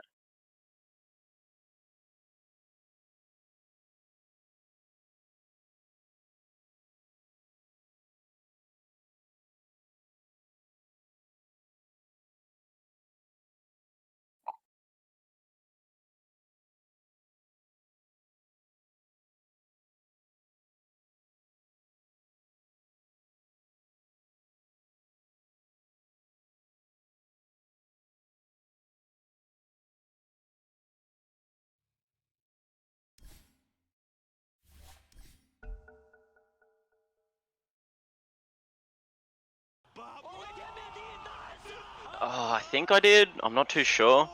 Um, but I'm just excited to watch. Are they the? That would be one of the. Yeah. So, is it the Chinese teams?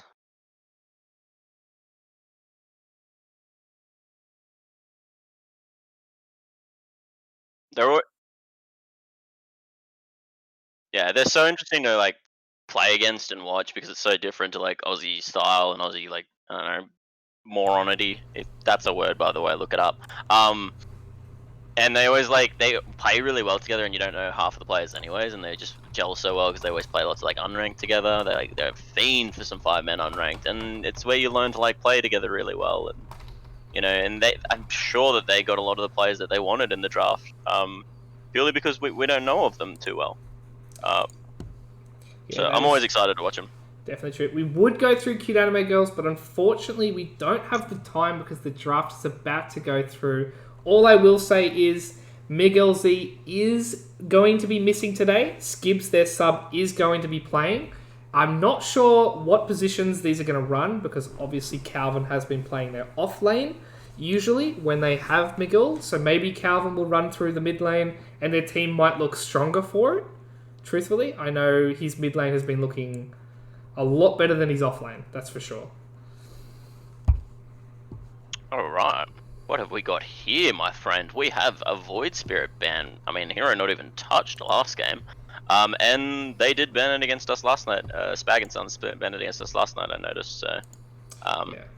curious as to why they didn't get picked last game. I think the Hero is quite broke at the moment. But the Doom and the Void Spirit bans definitely seem quite obvious. And then Bat and Undying, I'm not too sure what those bans are, but we have Calvin drafting. So Yeah, I'm curious to see how Calvin is going to draft on this one, purely because he hasn't had to draft for a team like this in quite some time. When he was captain last season, we talked about it very quickly. His team was a build around him and hope for the best. I don't think there's any other way of saying that. He was all in on the Calvin draft. And this time, you've got a lot of different players that might not like running like that. I know you've played with LY. Would he live with that, having someone else be the complete focal point of a draft? No. That is definitely not how LY works, unfortunately. But I would like to know if... I would be interested. Did they go to Phoenix? They got Lena. Alright, this is a very, like, generic... This is, like, when Mars first came out offline, but I was really expecting to see the Phoenix there. The Phoenix-Mars combo is something that's been, like, super hot in a lot of scrims. And I think... what I was saying before, sorry, was that I was curious if this is more like a KP draft. Is KP turning a lot of the cogs here, or is this Calvin at the helm of the ship? I actually don't know, because like something else I would actually like to know is KP allowed to sit in on the draft, being the team's captain? We have made this a blanket rule. This stands for your team as well. If a sub/captain/ for this case KP being the off-screen captain, I think is the best term for him, they are allowed to be in the draft. If you want to have your sixth man sitting on the sidelines for the draft, but we will kick them out once the game starts. So once that fifth hero is picked on both sides, we actually just kick them out of the lobby. Like they're just like, see ya. But I think that's needed, especially in a team that was picked by KP. Yeah, you don't have anyone there that naturally wanted to be a captain, you know, like, I think LY was probably the biggest example of this last season, where he decided, you know, I don't want to be a captain, like, this wasn't for me, I don't feel like this is my sort of thing, and it isn't, he isn't a player that, you know, not everyone needs to captain, like, you got Tekor and Zem, like, amazing players that just don't like to captain, you know, they like to leave it up to someone else, and they just put in their 2 cents, which is almost always right, so, like, that's more of a style of LY, and I think, I'd be interested to know, can you see the channels? Do you see KP sitting in there? Or? So I can see the channels. So KP is sitting there. I can see Calvin has his draft screen live screened. So obviously KP can't be in the lobby, otherwise he'd be still in there at the end of it. But he can obviously watch from Calvin. And I can see Platypus as well. So this happened last season with LY's team.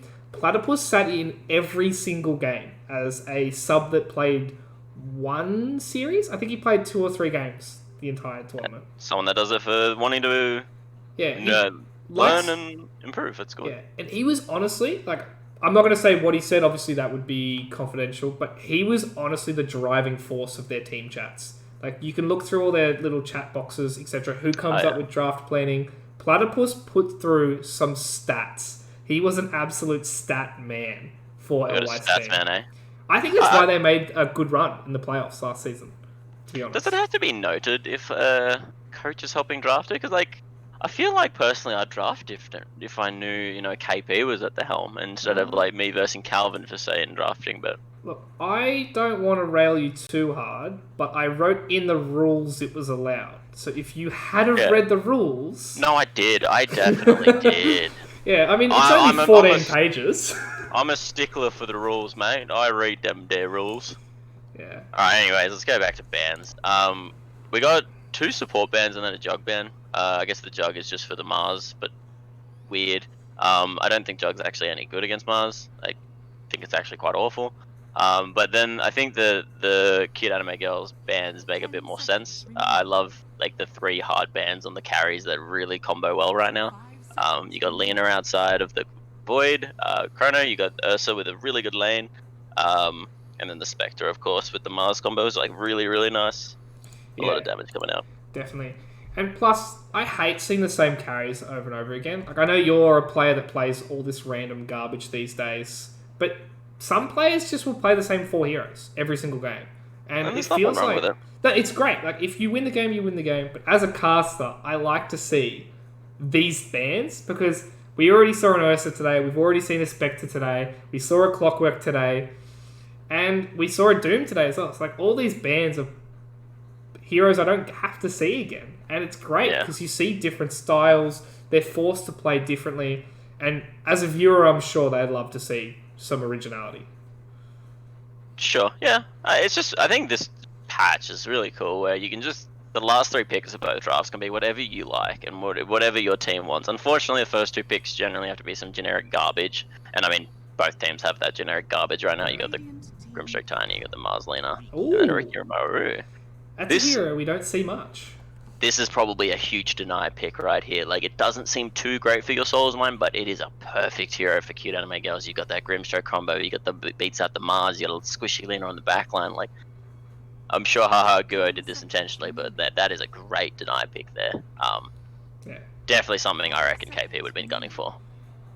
Yeah, so especially with how their change of draft is, Ricky is quite a nice pick-off hero in scattered fights. So if you've got the change of lineup and you're not quite used to playing, make the game easy. Play 5v4 by just taking out a support in every single team fight. And I think Ricky combos really well with Mars as well. Mars likes to keep 2 heroes, generally 2, in one area, and Ricky can play the other area and plays it really well for that fact. So because you're dragging away those front lines that want to disarm him, stun him, control him in some way, and he gets a free backline because of the Mars ulti. And also saving them from the pick, I think, is the most important part. Yeah, definitely. It'd be interesting to see how Cute Anime Girls turn it around, though. They have gone with a Beastmaster, so they've got a lot of burst damage. Tiny Grimstroke, Beastmaster with the double roar coming out from the Soulbind. They've got a lot of burst, so this Ricky might just die instantly if he makes a mistake. But again, Ricky, Invis hero, plays on the backlines, looks for those sneaky pickoffs. How do you want to combo this with Cute Anime Girls? Like, what hero do you think is going to be their mid and their carry? They're going to go Tinker. Tinky? For LY or Calvin? Nah, I'm kidding. I think that hero's done. But Treant, great hero pick here. I really like it with the Mars. You lock them in. It's really good with Ricky. It's a really strong lane here. Not much can beat this. As a Ricky, you want the Orb of Venom, but at the same time, you don't really want to buy Orb of Venom. So Treant's going to buy it for you. He's going to drop that slow. And just a great lane overall. For Cute Anime Girls, I can't really see what they're going to pick. They haven't shown too much. Obviously, they've got the double roar. Really nice combo there. Beastmaster Tiny offlane, though. Very, very weak against this Ricky. Tricky. Do you like that one? Yeah? The Ricky? The Naga. Tricky. Okay. Yeah. Well, That's a hero. Yeah. That's a hero both LY and Calvin can play as well, so it's a bit of a flex position pick. Love this. I mean, the double net is something to talk about, but at the end of the day, you've got this song and very high base armor hero against a Ricky. You can completely disengage a fight from a Mars ulti, a Treant ulti. Both things don't necessarily lock down anyone because you can still cast all your spells, unless you're speared, of course. Yeah. So you drop a song, you get rid of this Mars ulti, you get rid of this Treant ulti, and then you've got a fair fight. Or a very unfair fight for the team that got songed, I think. Yeah, definitely solid. Much better. I was thinking maybe LY just pulls out the Invoker. That didn't get banned at all, and I know LY spams the hell out of it in pubs. He's trying to single-handedly bring it back to the old Dota scene. I think I'd like to see something from Cute Anime Girls that's an ambiguous carry, like a Ember Spirit. Because the Ember does go really well with the Grimstroke, and you can potentially put this Naga mid and make the last pick for your Soul's Mind really difficult. See what KP decides to go for, considering I think this is just KP's draft. This is not a Calvin-esque draft, but very strong. Really, really like both sides draft. Really, really good at the moment.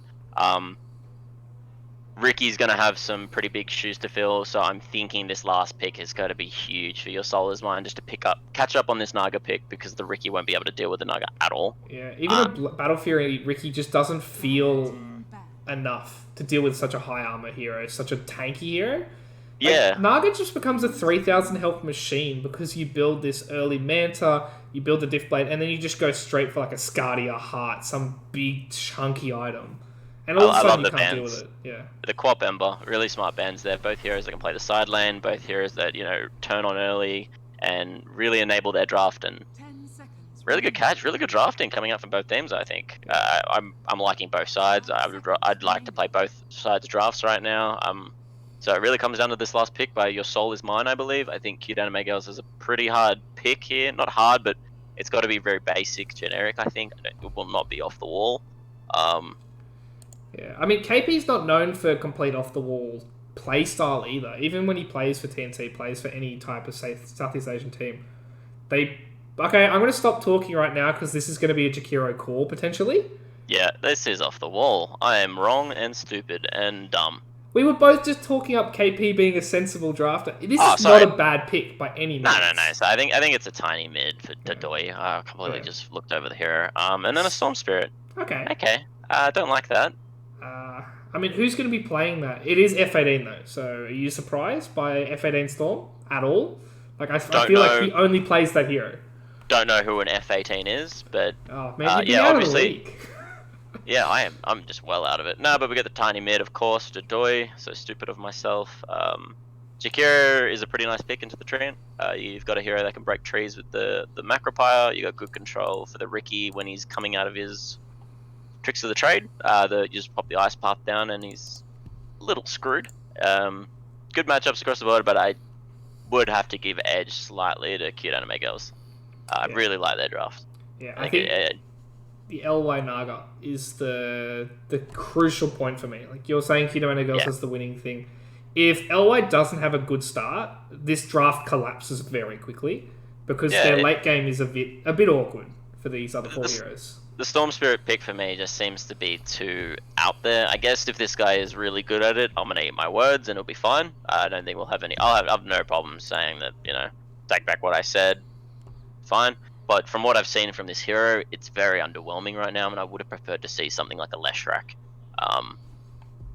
Just a comfortable mid laner, doesn't matter against the tiny too much, and it can actually scale well into the late game, whereas I don't think Storm's going to get that luxury against things like Grimstroke, Jakiro, Beast. All five of their heroes, man, it's just not a Storm game, I don't believe. But again, I'd love to eat my words. Yeah, I mean, if anyone was going to pull it off, F18 Storm is solid. Like there's a lot of players in the league that I have no respect for some of their prime picks. I think they're just good picks, but they don't play them out of this world. But he's one of those players that I would definitely give him credit for.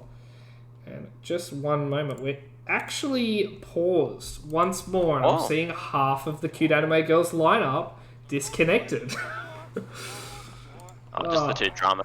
We got LY and Calvin disconnected. Probably both going for a dart. I mean, we have tried to put a stop to this, but there is a rumor that goes around that Calvin finishes a draft every single time by going out for a quick 5-minute fresh air break, for lack of a better term. Smoke. This is a PG stream, man. It's a PG stream. So yeah, smoke. He goes and makes a fire. Yeah, just a little bit of a cook up here and there. But wow, you can't say that.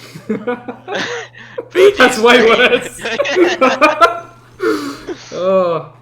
But they are back in the lobby, and you know why I know they're back in the lobby? All I'm hearing is the sound of tips and voice lines. Because Calvin and LY, they have done the Arteezy special, and all they do is spam the hell out of the chat wheel. Yeah, mute them. Yeah, I kind of hate the fact that OG popularized this. Some NA streamers are doing it, some European ones are doing it, but it was never this bad in my eyes. And now all of a sudden, people just spam every 45 seconds. They drop 2 lines.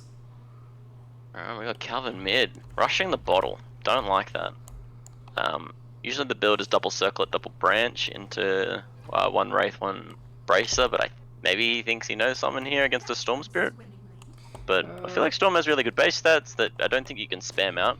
I don't know if you saw that, but he did just buy a magic stick and a couple branches himself, so he's listening in, Splick. Even though we have a 3-minute delay, he heard you somehow. That's more of a solid build. That looks like something decent. I don't mind, but a stick against Storm doesn't always feel that great. I don't think it's necessary, and unlike maybe a Zeus or something, but yeah, that's fine, I guess. What else we got? Yeah, so the lane top is really, really difficult for this Beastmaster. I think if they know how to play this lane correctly, unless it becomes a tri lane, because it does start to look that way, you just kill the boar, and you just keep repetitively killing a boar with both these heroes, and you'll start to skyrocket in XP and levels, and you can just clean up the heroes after the boar. Yeah. If you don't kill the boar, you get the attack slow, and Ricky's in a lot of trouble. Yeah. And speaking of brawling, they did show their tri lane there, but they're going to get the free rune anyway. And on the bot lane, I believe LY just missed his. So they go 2 for 2. But I'm not sure if you were paying attention there, Splik, but something I don't see often, Skip sent a bird, a hawk, to the middle of the lane, on the mid lane, and I think he saw the ward get placed in the last second of the bird. That's red hot, because you can no longer block the camps. Look at me, game knowledge. Big brain knowledge. I mean, you also can't block the camp at 0 seconds anyway, because you got a minute to wait. But Oh god, don't outplay me like that. I don't know when camps spawn. I don't do the pulling. No tri lanes up here. This is going to be a tough lane. I really thought they'd stick the Groom with the Beastmaster to give him a bit more of a stronger lane, but this Jakiro is going to suffer against a Treant, I believe. Nice in the mid game against the Treant, but not so good in the early stages of the game. And there you go, first ball down. That is a range creep in XP, melee creep in gold, I'm pretty sure. Thereabouts. Like, it's a couple different each side, but I think the bigger part is Magic's lost 400, 500 health, and they're not stopping. They don't get the Haha Guo auto attack off though, so they don't get that Orb of Venom slow. She gets away with that salve, but still, that's huge.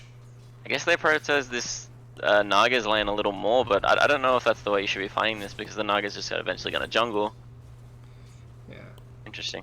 I'm just going to make sure you have thrown up last hits and denies, right? Oh, of course, man. Are you doubting my 10 out of 10 best in Oz observing and streaming capability? Yes.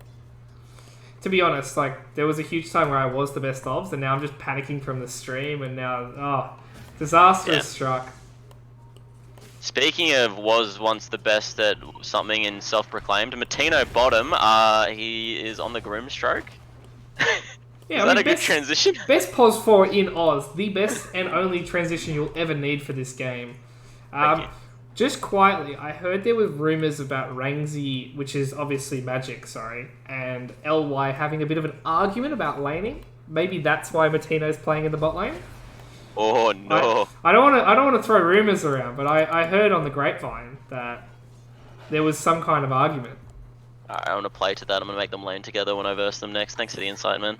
Yeah, I mean, I think the bigger issue is there was some comms issues with the best pos 4 in Oz and his potential offlane partner as well in the last game. For anyone in Calvin, basically. Yeah. I mean, I honestly prefer this style of lineup. I think Calvin in the mid lane makes way more sense than him in the offlane. Yeah, I agree. I'd like to see him play carry and Elway actually play mid. I think respectively they're both better at each other than in those roles. Calvin was once a really, really strong carry player, and I always liked his carry. Little more than I like his offlane, and definitely more than I like his mid. But currently losing out a little bit in the mid lane. He hasn't gone the very meta build that has been coming up on the mid tinies, where you go 0-2-1 and you use it just to harass nice and early. Yeah. I'm not a big fan of the maxing Avalanche this early either. Like you said, 0-2-1 makes sense to me, because you just toss for the range creep. Like, he just lost the second range creep of the lane because he didn't have the toss-up. I generally like against heroes with less hero pool, like your leaders and Quops and stuff, because you can catch them off guard with an Ava toss real quick. But someone like Storm Spirit, he's actually quite tanky and lots of armor, so you're not going to combo him out, and you'd rather the sustained damage over time with the toss. You can also secure more range creeps with it. Yeah. But yeah. But we're seeing, like, just then, I think he lost that, or he just gets that range creep there. But he's almost lost 3 of the first 4 range creeps to not use the toss. 26-5 to 20-0, so runes are coming up, support's moving out. Yeah. Bottom. Oh, unlucky on F18 there. Yeah, big guess. Runes are the worst, etc, etc. I hate it. But yeah, now Calvin is immediately back into this lane, not because he played well, but because of a 50-50. At least it was a regen. Like, of all runes, like, I hate seeing a haste rune tiny, because all of a sudden you die. You get a haste rune as Tiny, you chase them, you toss them under tower, and then you whack them 3 times. So there's nothing they can do. Yeah, Region's just as bad. But at the end of the day, it's a full bottle, right? Yeah. Full bottle against a non-full bottle, it's crazy. Now the Tiny's back in the lane indefinitely, and the Storm Spirit will just head to the jungle to pick up his 6 real quick, as most good Storm Spirits do. He is quite a bit ahead. He's almost a full level ahead, just because of these denies. But honestly, I expected these lanes to go a bit more aggressive. I thought there'd be kills on the board by the 5-minute time, but no one's even contesting the bounty runes that heavily. F18 was the only one that had any contestation in a rune. Yeah, I thought there'd be a bit more action in this top lane, but I think they went for a bit more of a farming route, which I don't really enjoy from the Riki. There has been a few times of points of stress in the top lane, but not as much as I thought they would with this Riki and Treant combo. Yeah. I think on the other side though, Skibs being their sub could be why they're playing this lane passive on Cute Anime Girls. And if you're a Riki, you kind of live with farming till 6. Like, I know the hero is very good at brawling with his 7 health regen. Yeah. But some people just like to farm that 6, and then they just run at you like a headless chicken. Yeah. This is about to hit a power spike, and Skibbs is definitely going to struggle once this Riki is 6. You damage him as doubles, and obviously Dodoi invisibility. Normally it pairs up quite nicely with treads, and most offlanes can hardly deal with it unless you've got a lot of magic damage to your name. Yeah, I believe that he hasn't got the treads for a while. He just had the Wraith Bands delivered. So he won't have that ridiculous 160 damage per hit at the 7-minute mark just yet. But Skibbs, he's got no balls out at all. They've had to sit on the right side of the lane. He can't really use them to harass anymore. Yeah, boars are always going to be really difficult in this lane against Riki. Riki's one of the best killers of the boars, from a carry point of view. Yeah. And as you said, LY, he's back in the jungle, but Saviour's not having a bar of it. He wants to steal every creep he can, and he's doing a pretty bang-up job too. LY having absolutely no mirror images, 400 health. Saviour's not letting up on him either. And there's no reason not to, right? Like, your Mars... Wasabi has a free lane here. Like, there's no way... coming over to Xavier. Might be your first blood over here.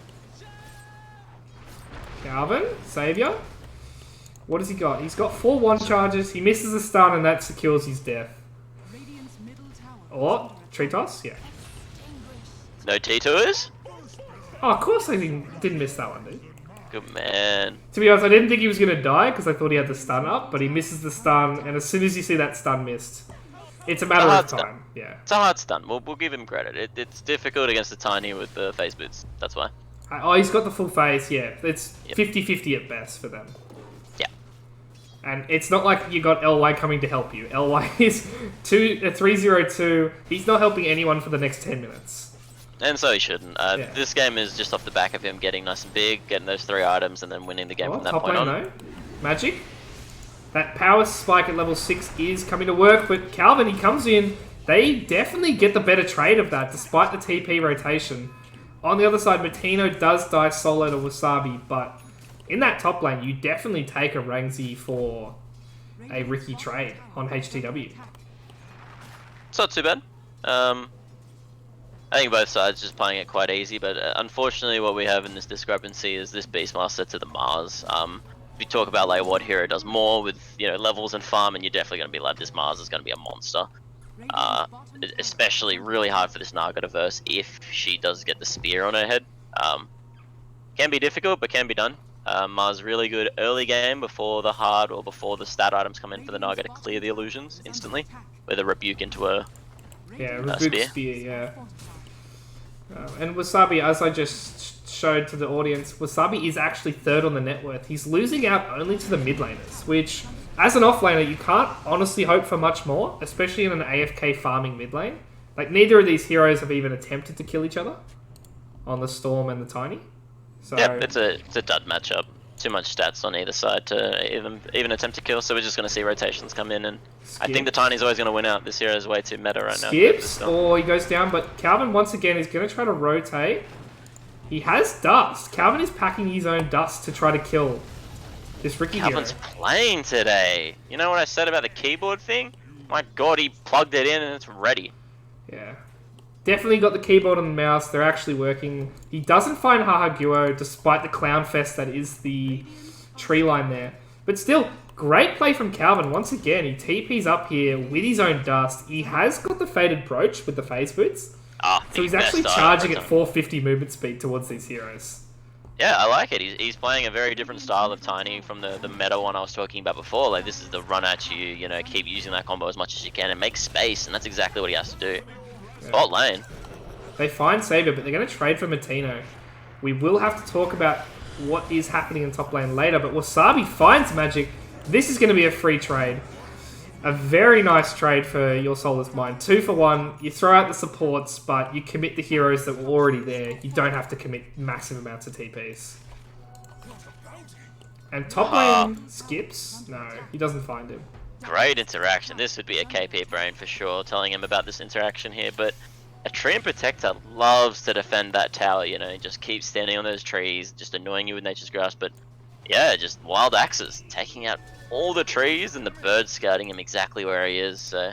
I mean, there's nowhere to go. Hahaguo has to get out of the trees now, and he has to be on the back foot in this disgusting little pile. But they find LY. The DD. With DD, Storm Spirit, and he's straight back to base to restart his mana pool. And on the top lane, Skibbs is going to have to run away. They do have a spear, but Skibbs has destroyed every single tree in the region. They just find one into the tower, and that's Skibbs to go down. Wasabi God. That was sick. Calvin? Does he find a kill here? He's looking for Hahaguo rather than he's looking for Wasabi. Wasabi misses the spear as well.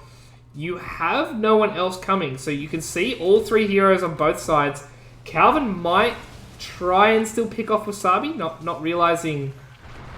Oh, there we go, and he finds him.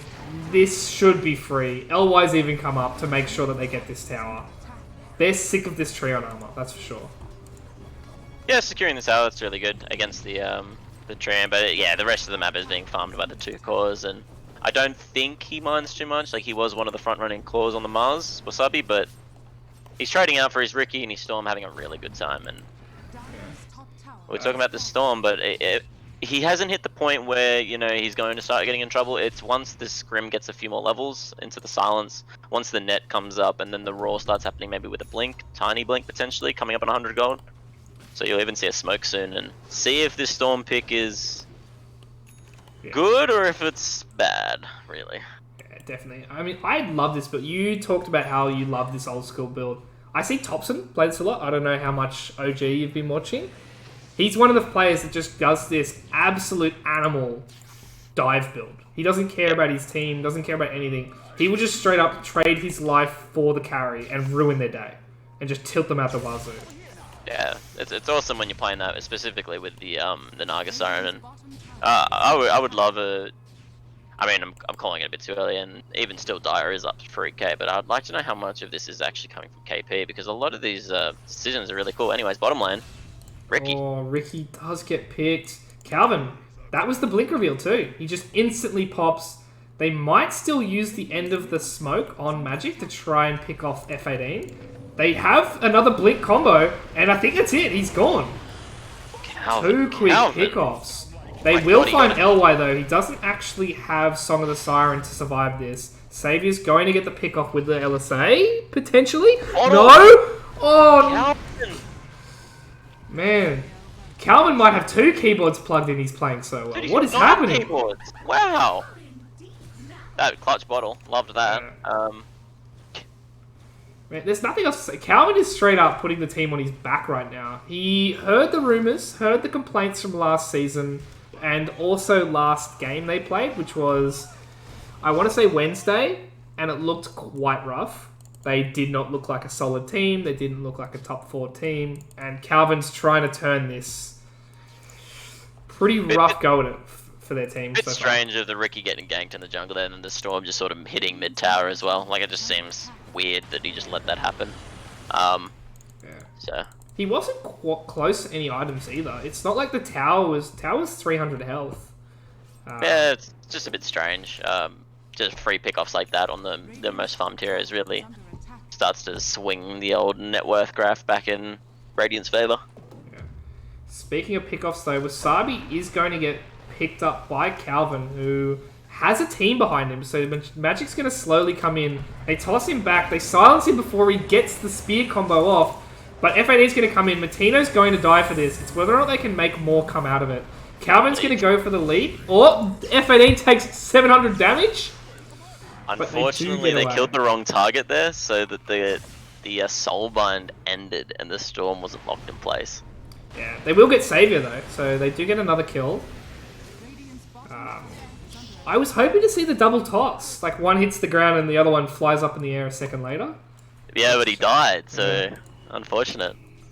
Yeah, still 2 for 1. Matino does put his body on the line. And you commit the F18 Storm as well, so he's not farming. I think that's the biggest win they could have had there. LY AFK. He went and got a kill. Yeah. He went and got a kill, it's not too bad. But yeah, you're always going to be outfarmed by the Naga, you are definitely right. I'd like to see a little less throwing in this top lane by Dire. There's no goal up there, there's no objective, and they just keep sort of wandering up there. If anything, we should just be leaving the Treant and hoping he gets some levels while spamming out the other 2 lanes, and just be happy with farming while they were ahead, but now it's a bit more even. They might actually start getting even more desperate. Yeah, definitely. I mean, Haha Guo on the Treant, you said he should be left in the dead lane. He has got the meme hammer, so that's usually the item you get before you just absolutely live in the sack lane. But F18, he's going to get jumped on here. I think a Raw might come out. Skibbs with the slow hands doesn't quite get it. But yeah, I think we're going to see Treant go to the top lane. And Ricky's going to look for Matino, actually. This fight is going to go for quite some time. They've committed everyone. Skibbs, again, doesn't quite get the Raw off. Just does it on the Ricky. But on the backline, you're going to get Calvin jumped on by F18 and Wasabi. Elway tries to reset the fight here. Does Calvin go here? Avalanche in 1 second. He's going to try to jump on F18 and blow him up instantly. They get him. Magic does have the Ice Path, however, so HCW is going to get stuck here. Do they actually get Calvin out? He doesn't have any 1 charges. He dies before the Veil, and Wasabi's going to go down in the trade.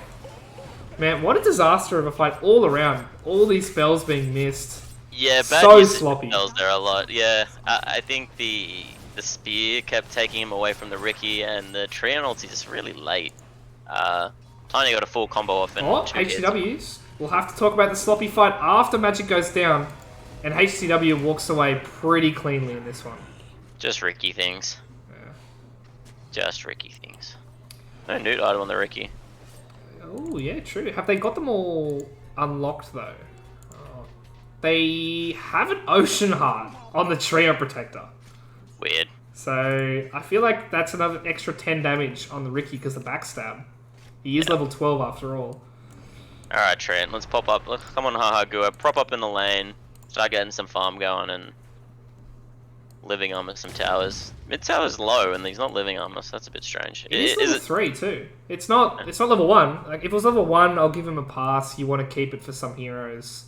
The bonus 5 armor is huge, but I don't see a reason why you don't just spam it. It's such a low downtime. It's what, 18 to 12? They find Savior. That's just a Calvin pick off. But yeah, they need to be healing up these towers if they don't want to throw them away. HCW as well gets roared.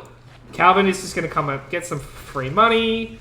It's a double kill for him. And Naga's coming. If you look at the net worth, Naga is where he should be, really.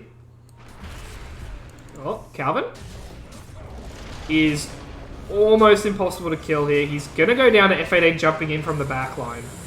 But not before he gets a couple spells off. And they're going to try to turn this on Wasabi. Skibbs, auto attacks. F18 is going to clean him up now. Haha Guo is going to get chased down by the Necro units. I feel like he might just die to exactly that. The Necro unit blowing up with the Grimstroke.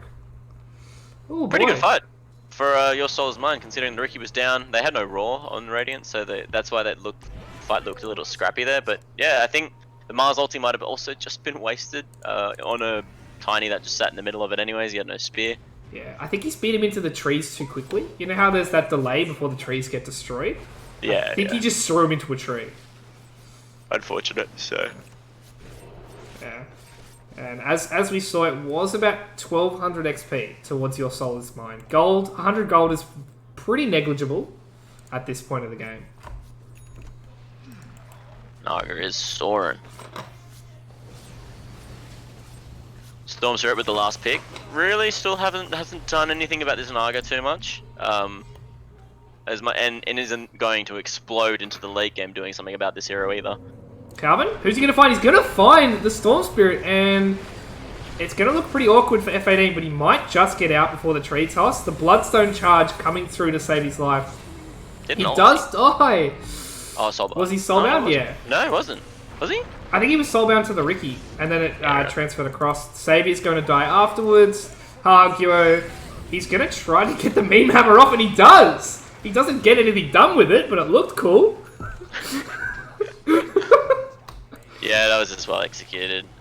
Finding the Storm Spirit, the hero they wanted to find for sure, and fast fingers from Calvin. Yeah, that was just a good play all around, honestly. That's the team fight we need to see from Cute Anime Girls. Well executed stuns and nice positioning after the kill. Like, you saw they all went from one to the other to the other. None of this split garbage where no one dies. Yeah.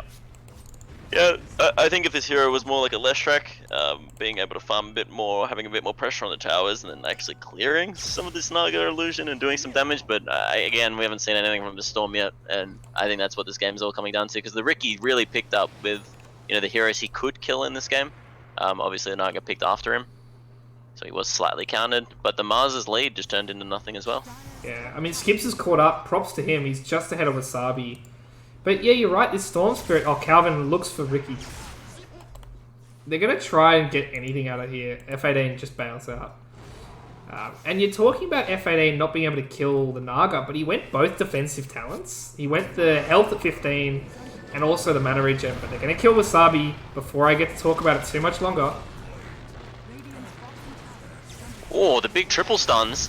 This is awesome. Oh, baby. Calvin goes down. Martino's next on the chopping block. F18 getting those Bloodstone charges. Do they find magic as well? Yes, they do. She's going to go down, and HCW survives on 40 health and almost killed himself to the Jakiro macro. Yeah, he walked through the entire macro fiber there. That's all the big bait by the Mars there, and then Hahaguo coming in with the overgrowth, and then Meteor Hammer on 3, then to the LSA. Gorgeous. That's some juicy team fight. And that's juicy team fight. Bad grouping up. Like, there was no reason for them to be standing all on the same, you know, tile of the game, so... Yeah, I was just about to say, I think it's more on Cute Anime Girls than it's on Your Soul Is Mine. At this level of play, if you make a mistake where you gather up 3 people and none of you have dispels, it's on you to get stunned. Like, there's no way around it. You deserve it. You can't complain about it. Cop it on the chin. Yep. I hear that, but yeah, the Storm came out there, storing in. Got some kills, and has a Bloodstone. We obviously saw the Bloodstone before, but this is the more greedy route, I think. Normally you rush Awkward if you want to get a bit more involved. So hopefully we see him pick up into some late game machine, maybe with an Ags and, you know, Shivas after the BKB. Hang on. Got a Lincoln recipe and then a BKB in? Oh. Yeah, I don't know. I think he might have just changed his mind halfway through, but Calvin is going to be able to change his mind. He's getting gone on. He's stuck in the abyss. He does get spells off, though. So Wasabi is going to trade his life for it. F18 is getting stuck on top of LY, who dodges the LSA with the Manta to make sure he gets that kill. And Buyback on Storm? Rage back? Wait, this isn't your pub F18? You don't just buy back for fun. That fight would have been a bit of a loss, but not a complete one. But F18 throws 1,000 gold down the tubes for a dieback. And he's whacking creeps. It's not like he is killing heroes. We're not getting Roche, nothing's happening. But yeah, you just saw the Naga just net him and then kill him. Yeah, quite cleanly counted, I believe. Yeah, it is a huge play from LY, though, to dodge the LSA. I think F18 might be able to get away with the Bloodstone regen potential. Yeah. He did still have the regen rune. Obviously not going to be able to get it in the fight. Does pop just then.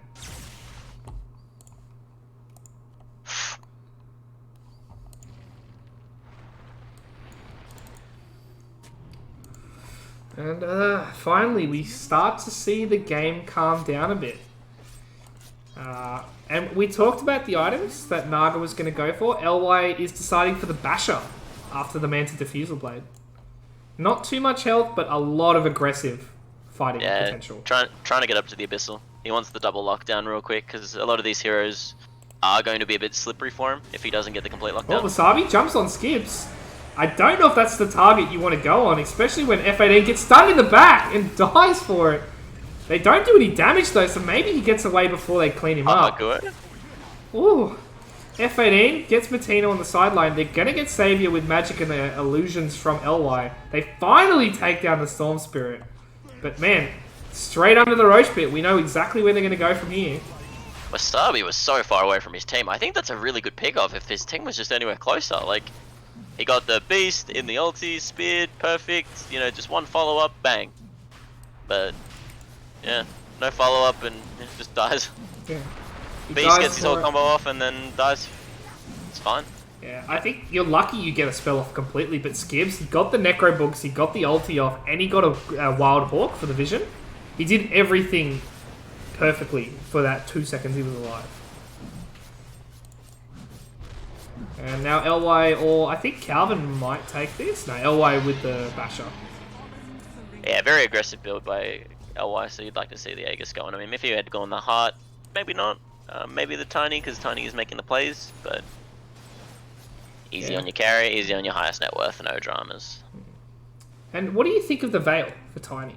We didn't really talk about it. He got the Veil before the Yule Scepter. It's such an all-in build, but I kind of like it. It feels quite fun to look at. So, Naga isn't going to be your 6-slotted Spectre sort of carry. Like, he actually falls off really hard into the late game. Like late game. Obviously the 35 to 45 minute mark is perfect, but yeah, if you go any later, so I think a nice all-in build with the Veil, the Yules, having a lot of utility, a lot of burst is really good, because you want to start, this is where you want to choke them out and start getting that 15k gold lead, so it doesn't matter how late the game goes, you've got the lead. You've got each Roshan and whatnot. Yeah. Have the Tiny start going a physical build and they start losing, the map would get a lot darker, but yeah. Love this magic build for the Jakiro and the Grim. Pairing up some nice damage. Definitely. And you can see Calvin, he's going to try to stop the Haha Guo memes that are happening in the bot lane. The meme hammer, he's got the blink coming in as well. But he's got to be careful. He's the gem carrier. He has to blink away. And on the other side, Wasabi is potentially going to get seen by LY. I don't know if anything's going to come from it though. Dire's top tower is under attack. Strong. F18. Who's coming in? It's Skibbs. Does he have the quicker hands to get Primal Roar off? Is the question. Yeah, I didn't think so. I was thinking about that, and I don't think it works like that. Magic needed to be a bit closer there. Yeah, I think it's the same cast time, which means obviously F18 should get it off first because he can jump instantly. Yeah, they were looking for the Ice Path there, unfortunately. Ooh, a Quickening Charm. This will look really interesting on either the Tiny or Jakiro. Yeah. I don't think Tiny needs the Fated Brooch anymore. Like, he's got that movement speed from his level 10 talent, he's got the Yules, and he's got the Phase Boot still. So, I wouldn't mind seeing him get the... Yeah, he's all about a combo rotation, so Quickening would work really well, but just in the same key, so it would work well on a Jakiro too. Which, by the way, a lot of farm there, actually. They got a really early Philo Stone. Like, it was like 1705 they found the Philo. And nice. It's a bit of gold. It's nothing too shabby. So she's got, what, an extra 700 gold since. Man, but only 40 CS, actually quite interesting for a Jakiro. Maybe they've been leaving a lot of it for the Naga, so yeah, it makes sense. I mean, if you look at the last hits, Naga's on 330. The closest to him is 190, and that's the Storm Spirit. That is just an insane gap between first and second. Yeah. And it's 230 between him and Beastmaster, their second most creep farmed hero. Yeah, so LY is eating up this map completely. It's one of his better heroes, for sure. Yeah. I mean, he's going to look for the Abyssal play on somebody. Savior that's going to bite this bullet. He has no buyout either, so they're going to lose two pretty much for free here. F18, he's going to grab the creep wave while the rest of his team's getting dove. HCW didn't expect them to go so hard into the base, and he dies for it. No buyout either. That's 3 dead, but no creeps to survive outside of this bot lane that they might go towards. Oh, do they find Wasabi as well? Oh, Wasabi gets caught out at the tier 3 in the bot lane and dies for it. Now this is a disaster for them. Now they can think about going this high ground with the Aegis. High ground with what creep wave, my friend? They're going to go bot. They're tier 1, tier 2. They also have top, but not that any of the team is prepped and ready for it. No high ground, just a few T1, T2s, I think, yeah. You reckon? Yeah, good play by the Storm Spirit to grab that creep wave that was already hitting mid and run it away, but yeah. Bit of sloppy play by the Tree, and Haha Guo blinks in after the fight was already done on the Lina, and then again by the Wasabi on the Mars, just walking in and just costing a free death. Just unnecessary deaths all around from just what a Lina pick off. Yeah, I mean, that was the Abyssal reveal. Honestly, I feel like anyone that gets caught by the Abyssal reveal dies. Even Storm Spirit, who I believe might have just got spotted by that courier, yeah. But anyone would have died. And I think you live with the fact it's your lowest net worth hero, and lowest net worth hero by 2k. So, like, quite poor on Savior.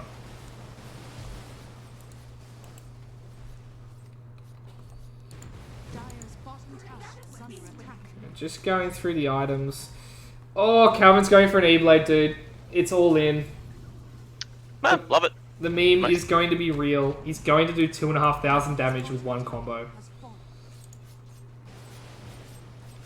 What I want to see is if he goes to 20 talent, the strength to make E-Blade a bit stronger, or if he goes to toss to be an actually helpful teammate.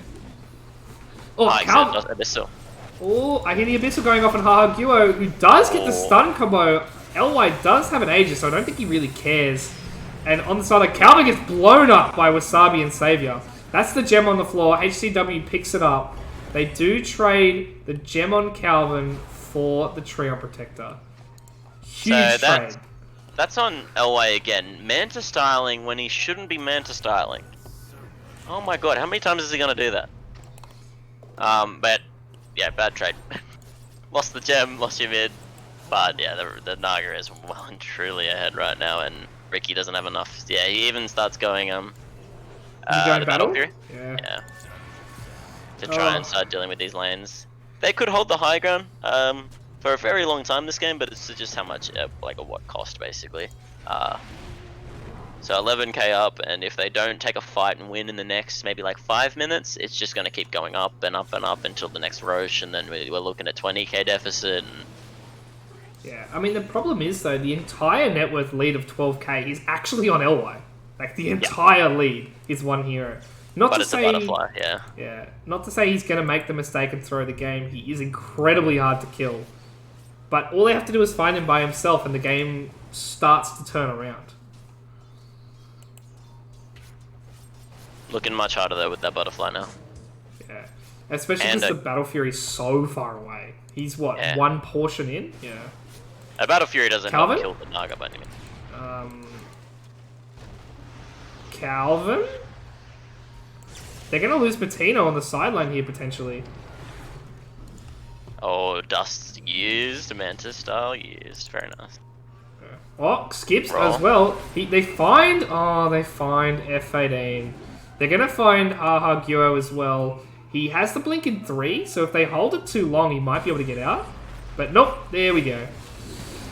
Sent sky high and sent to the abyss. It happens.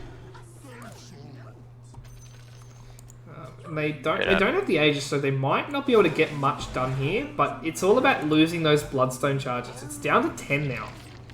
I think the Storm might have to buy back and do his Ball of Lightning shenanigans just to prevent maybe a Rax going out here. Otherwise, I definitely... Calvin. Stacking a bit of stuns.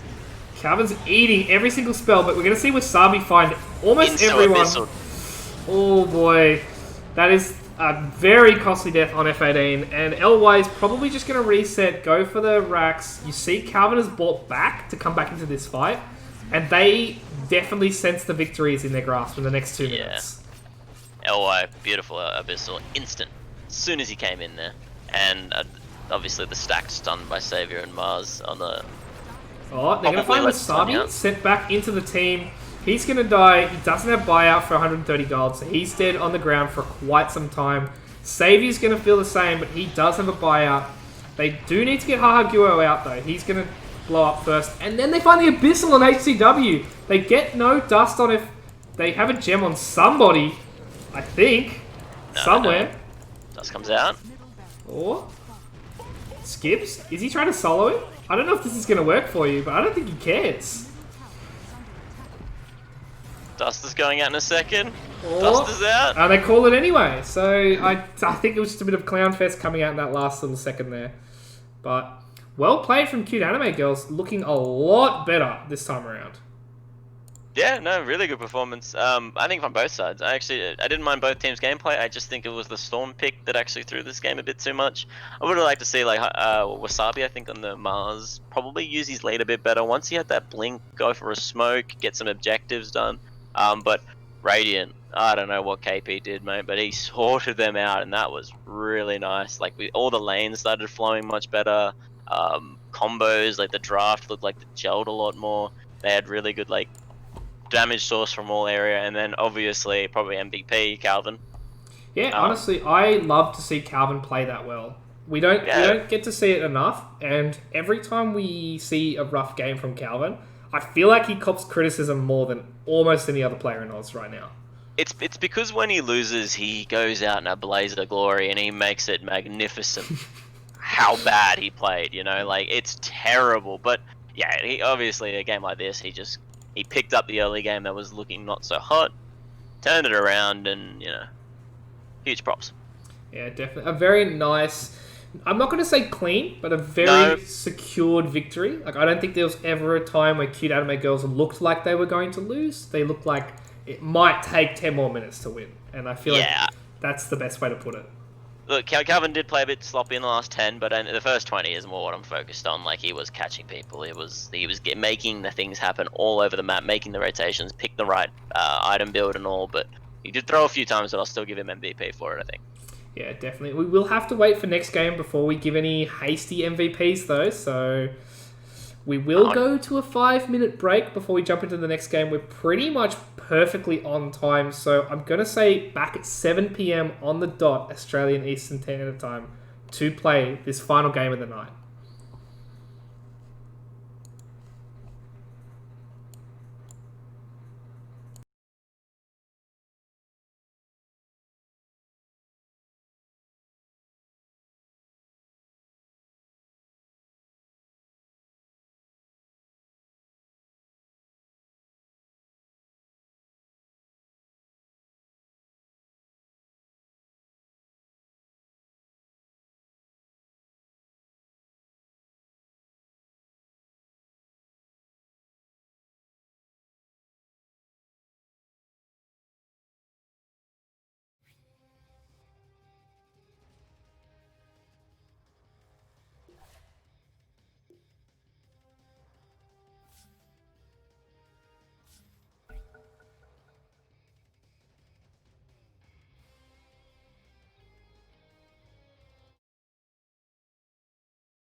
Alrighty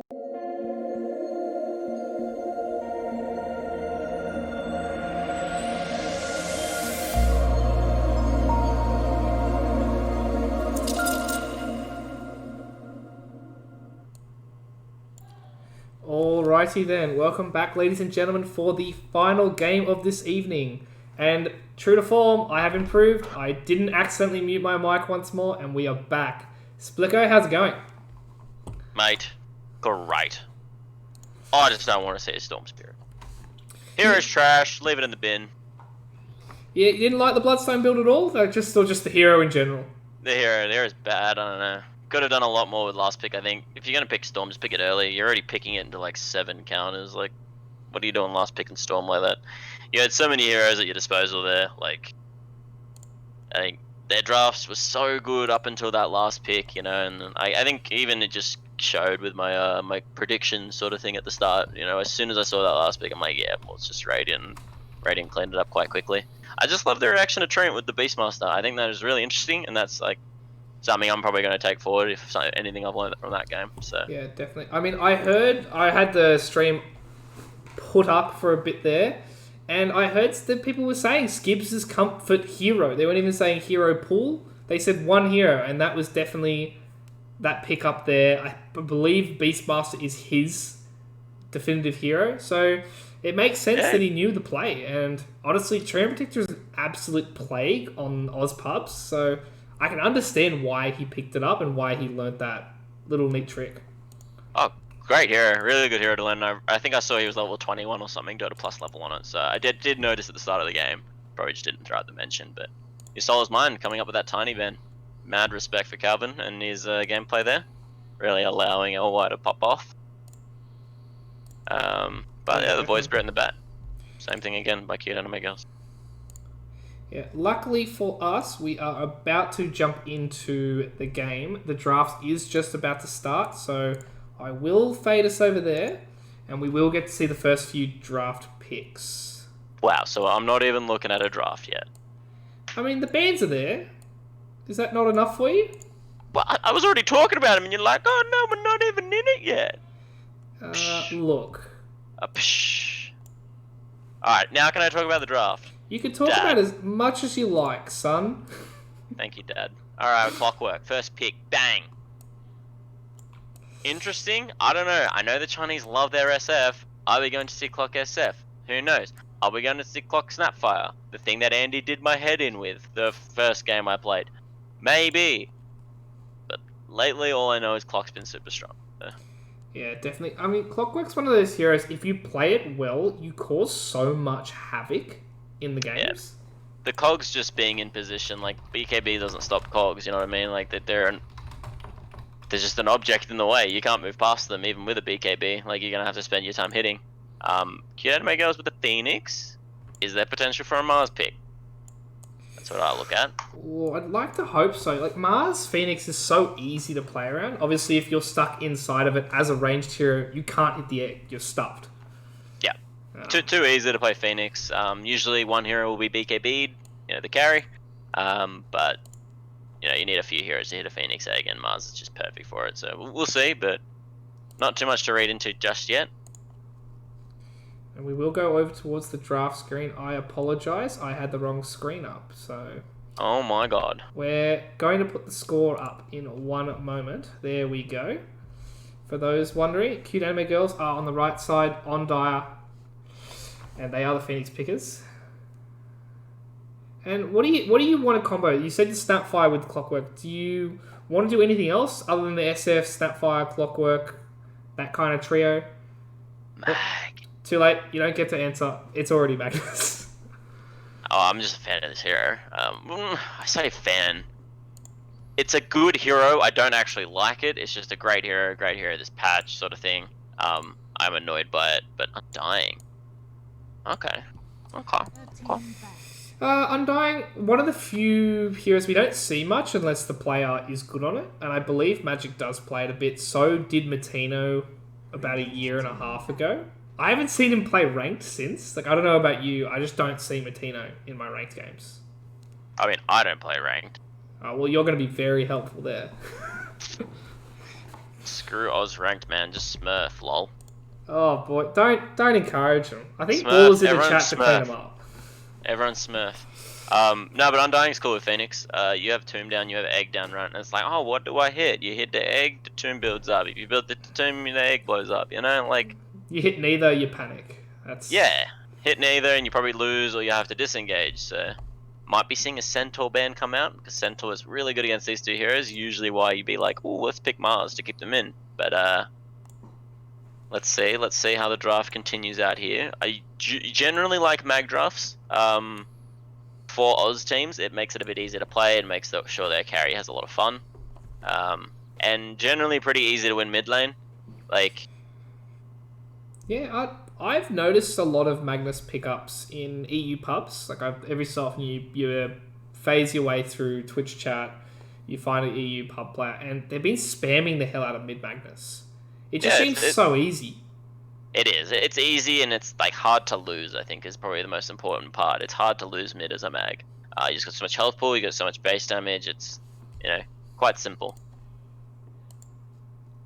And then also just one of the biggest ultis in the game. Why not? Just for for fun. Yeah, definitely. I mean, and plus it makes your draft so easy to play. Like you pick any melee core with a Magnus, you're good to go. Yeah. Like, you don't even need brain cells to pick some of the heroes that aren't good, and then all of a sudden they get in power and they hit like a truck in these fights. Yeah. So some really obvious bans coming out. The Void is the only one that's a bit questionable. It makes sense, sorry. The Phoenix, of course. So the Phoenix Void combo taken out. Timber, I think, was the hero I was thinking about. Timber might have even been pretty good for your Soul's Mind, but keep going. You got the Ricky, you got the Jug ban, obviously the mag combos, and maybe a little bit of the Ricky from last game in the back of their mind. The hero does pretty well against both Undying and Phoenix. Not necessarily an egg hitter, but stops the egg from ever happening. And then a quap ban as well to boot from your Soul's Mind, which is okay. I don't know why that quap ban might be in there. Maybe it's just the clockwork, really nice against him. So. Yeah, I'm not sure, to be honest. Like, Queen of Pain is just one of those heroes that's just a nuisance to deal with. Like, I can understand like panic bans, for lack of a better term. I guess, yeah, never mind. Quap is just good against Clockwork, obviously, Didoy, so makes sense. And then the last, probably carry ban. I assume they'll follow suit with another carry ban. No reason to switch it up now. Yeah, definitely. Plenty of that is a lot. There's a lot of carry bans though. When you look at it that quickly down the line, they are really decimating the hero pool for HCW. It's quite important in a mag draft to get rid of the ones that are going to be the most strong and leave them with the heroes that maybe don't use Empower as well, or don't work in the draft as well. So the Pango pick here, I guess Skibs can play Pango. I mean, I don't know Skibs too well, to tell you the truth. I made it a habit of making sure I knew all the players from last season, all the players I thought would be in the main 5 roster this season, and some of the subs, I gotta be honest, man, I let them slip completely. Like, I'm not going to be able to do research on 65 players, and Skibs is one of the ones that fell through the cracks, so... Wow, no respect for Skibs. I'm going to need Twitch chat just to tell me why I'm an idiot and why Skibs is the best player in the world, because his Beastmaster looked pretty solid, to tell you the truth. So maybe he's an up-and-comer that we should be really looking out for. Could be. But yeah, I think the bans here are very, very important. Like, I think if they had got any one of these... I think the Ricky and AM more. I don't know about the Jug, but had they have got, like, the Ricky or the AM, it really does screw with their draft quite a lot. Hence why you saw all the carry bans. It's not necessarily the player HGW. It's more or less just whatever mag combo they get can be really devastating. But Spectre actually stayed through the pool. Yeah, I think Cute Anime Girls might even look to play Spectre. Slark on your Soul's Mind, not overly surprising. The Death Pact obviously gets rid of a lot of the disarm chance from Pango, and generally the Fire Spirits is quite annoying for most cores, bar Slark. But yeah, you're right. Spectre is one of the heroes that would really fill out this big team fight roster that they've got. Imagine like an egg, a tombstone in the middle, and then you put on the Horde. and all of a sudden there's 55 units around you, and you're all panicking. Yeah. Do you feel like the Spectre could keep up and farm against Mag? I don't really know. I need to probably play a bit more Dota, but Does anyone keep up with Mag, though? That's the thing. I feel like Nope. Mag's one of those heroes like Naga. Once he gets a lead, he's going to keep it. So it's more the fact of play a hero that can overpower the rest of the draft. Like, yeah sure, Magnus is going to hit a 2-man RP on somebody. He's probably going to 2-shot a support. But it's no different to having another high auto-attack damage mid laner that can do the same. And they go with the Storm Spirit themselves, Splick. Shall I ask before the game or after the game how you feel about this pick? So, you know what? I started thinking, does Storm Spirit do alright against Magnus? There's only a few things that actually beats the Mag mid, and one of the criteria is being able to farm as fast as him, right? And Storm is one of those heroes, so when you think of the ones that can farm faster than him, you obviously just think of the generic TA, right? Yeah. Easy. You know, Mag farms, TA farms equally as fast as Mag. But Storm Spirit actually can do a pretty good job when given a free lane. And then is a pretty good ganker still. So, like, if we start talking about a Quap can't clear the lane quick enough and then move to the jungle and clear it as well, and then gank. You know, there's too much pressure on him all the time to have a high mana pool, but Storm Spirit can clear mid just as quick as a Mag can, and then can farm a jungle just as quick as a Mag can, but also gank. And the ganking is the most important part. And if from memory, this is some years back, but I think Calvin likes this hero. Yeah, So, Calvin did play it, not OEDL, but he did used to play it in the start of LPL when he was playing mid for a bit. I don't know how far back you want to go, but I saw him play it in some AEF games, which was, 2 years ago? Yeah. But I think it's one of those heroes, if you like to flex on players, and Calvin does, I think he's one of those players that loves to outclass and outskill, not just overpower. Like, you don't just pick these brainless Viper picks where I don't care how good you are, the hero doesn't look clean. It looks like dirty team fights, etc. But Storm really has some finesse to it, and I think that's why Calvin originally started playing it. Yeah. Well, in terms of the counters, compared to last game, there are a lot less counters this game. Obviously, RP counters everyone, so I won't include that necessarily, but it does beat the clockwork. You know, you can blink away. Slark, you're never really in range to get pounced too often. It's just the Grimstroke right now, but obviously picked after. Curious as to why they didn't last pick the Storm. I wonder what this carry pick is going to be. You don't think it could be... Like, I've seen Storm Spirit players, I don't like it, but carry Storm has been whispered in the general scene at the moment. Like one of those, they picked a counter in the mid lane. Do you think they could run it mid and then flex pick something even more wacky?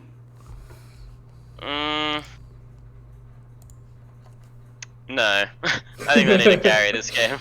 I just don't see why they wouldn't just pick Storm Spirit last. That's probably what I'm most interested in, because it is KP behind the wheel, and I just want to know what he's thinking. So I'm actually quite excited for this last pick. Very low reserve time, so we're going to see some snap picks come out. SF with the clockwork, called that. Let's see what else is happening. That means it's Mag offlane, by the way. We got a 4 clockwork, 3 Grim, or vice versa. Could be clock 3, Grim 4, Mag 5. I'm not sure how they're going to run that. Wasabi of those 3 definitely plays the Magnus. Cool. Wait, Wasabi plays it? Yeah, he was the offlane. Yep. Haha Gua was the 5. Yeah. So not a lot of time here. We got 9 seconds. And PA, okay. Their draft is, one side of it's very hard team fight. The other side is like all finesse. That you could blow someone up with Storm and PA. Their backline could get decimated in these team fights. But also, you could just get RP'd by either of these heroes and die pretty much instantly. I think Give me one moment, but Savior is their POS 4, correct? Yeah, he was playing the Lena, which was basically their POS 5 in the last game, to be honest. But he was playing the offlane for support. He was playing the 4, and Savior is now on the SF. Wasabi is playing the Magnus. F18 is on the clock. Did he just get sacked mid-game? Is this a clock mid? What is happening? I don't know, to be honest. Well, I was about to all in on Radiant Draft. Just because I prefer how it plays, but now they've swapped up players, and I couldn't tell you, to be honest. So I'm going to go. I have no idea.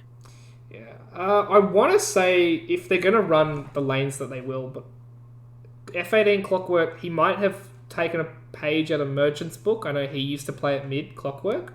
You basically just cog spam the Storm Spirit out of lane and annoy the hell out of him. Because Storm Spirit's range is so small for a ranged You hero. keep talking about it like we aren't addressing there's an SF POS 4 then. I don't know, man. I've seen SF POS 4 before. I want to say it's an SF mid. Like, I want to it's believe. an SF mid. Yeah. But if it's not, I honestly don't know what to say because their draft lives or dies by this Clockwork. Yeah, If there's they also a win lot that. of farm to go around. Maybe the Dire Radiant team. We'll see how it plays. So yeah, the SF mid, they just swapped up the players. Yeah, let's see by items. So the SF is carrying... One sec. Yeah. So it should be, no, it's SF mid and Clock 4. It's just weird that they changed their own roles mid-game. That's quite interesting. So yeah, I would give the edge to Radiant. Just the draft, I think it's a little nicer. Just because of how hard Dire is to execute. Like, they don't have a really easy stun. Like, all their stuns are very all-in once you've casted it. Both stuns actually require the ulti to be cast, so... both Storm Spirit. Like, I mean, the Storm Spirit's not just gonna walk up and W, right? He's gonna... Yeah, you'd hope so. He'd actually use the lightning. Yeah, so, like, both require an ulti, and then on the other side we've got... I mean, yeah, you got the Pounce, you've got the, you know, you got the Clock Hook, I guess is another ulti, but then the Grimstroke third. Execution, yeah, it just seems a bit easier for Radiant, but it doesn't mean if Dire doesn't execute quite well, they can do a lot of damage in these fights. This Pango with the disarm is a really nice combo with the egg. When teams obviously hit the egg, like it looks very obvious, and you can set up nice swashbuckle lines, I guess, and hit the lucky shot. Yeah, definitely. I mean, the only issue is going to be if the Dark Pact is timed well, you can dispel it. But again, you can't really fight around that. You can't predict that if you're playing the Pango versus Slark lane matchup for this egg that you're talking about. But yeah, I don't know. I actually think Cute Anime Girls should have the edge in the mid game. I feel like the change of positions for Your Soul Is Mine might just be a bit too janky to deal with. But we don't know that. Maybe they just put F18 on the mid last game because he loves Storm Spirit and that's it. That is true. He does love the Storm Spirit, but Yeah. he also pretty much exclusively plays mid that I see. Okay. Yeah, I don't know. It could make sense though, because Xavier looked pretty out of place on that Lena. Yeah, he definitely did. I would go if it's just the draft and not the teams. I'd go with Radiant, but I don't know how the player switch up's going to go, so do not quote me. Fair enough. I just don't like Storm Spirit at the moment, but it is a decent Storm Spirit game. Not a whole lot for him to deal with. I just don't know how he goes against an SF with souls. I'm assuming they do the souls. I think it's still a thing.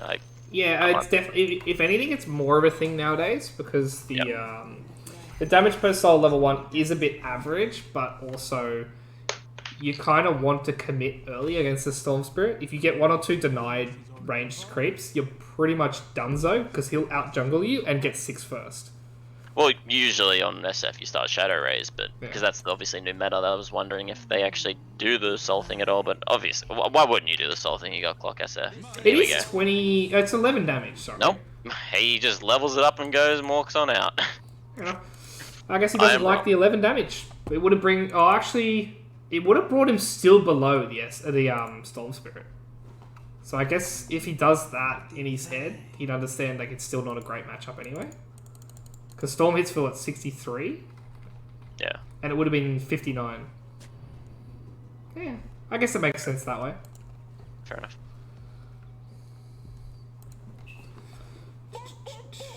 And what else are we going to see? HTW.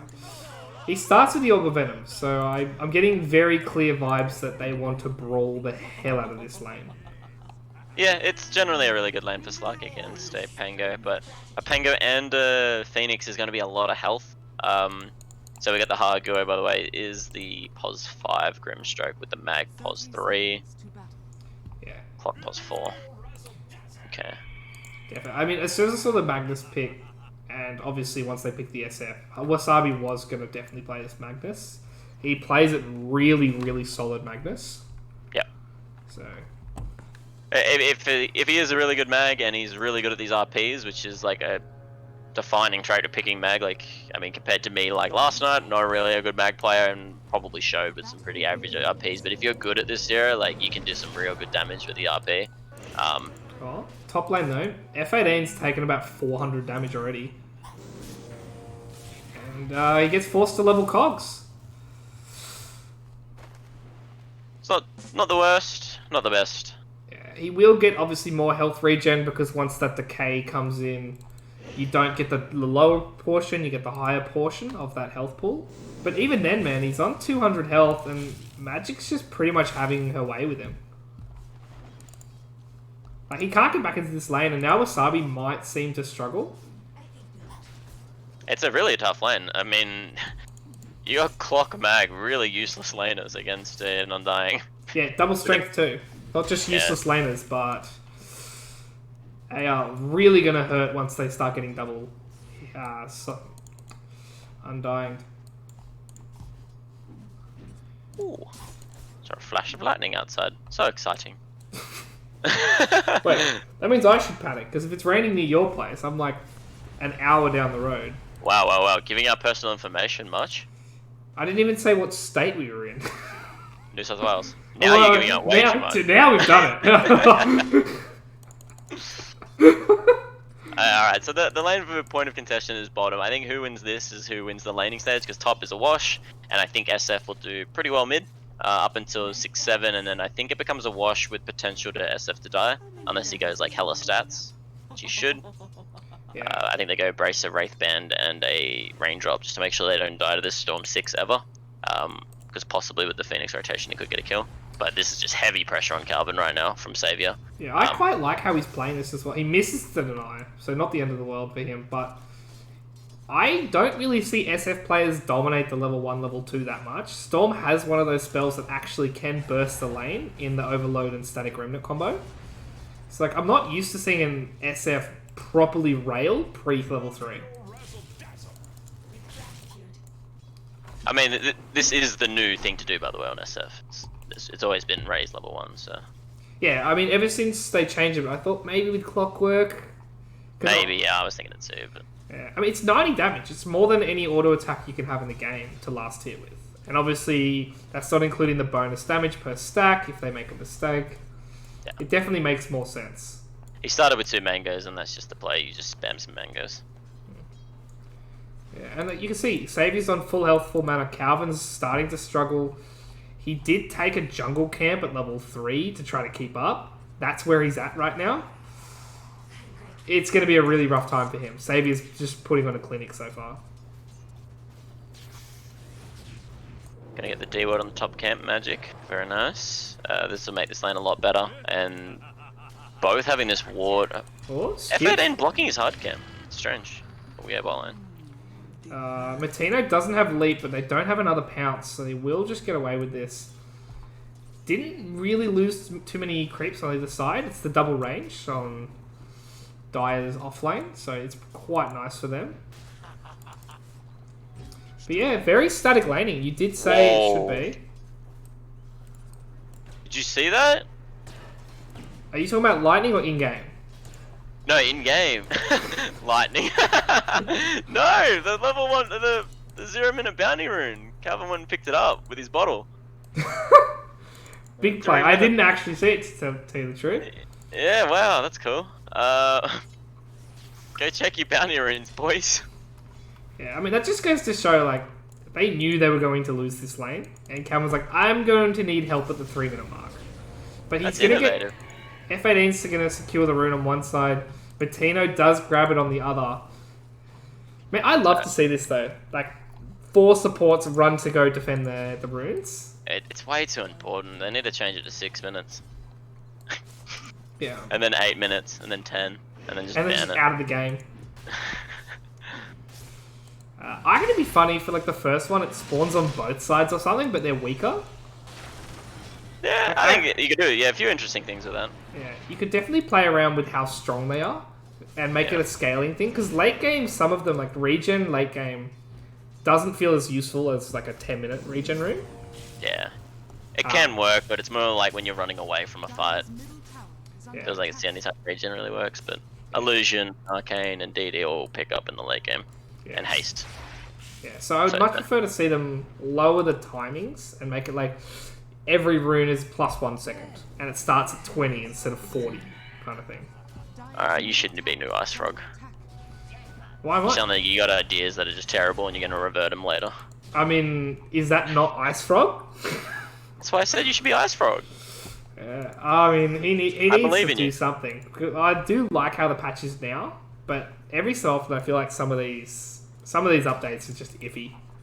I'm loving the current patch. I think it's so much fun. I've been having a lot of fun playing, but it might just be because I'm playing mid and it's hilarious.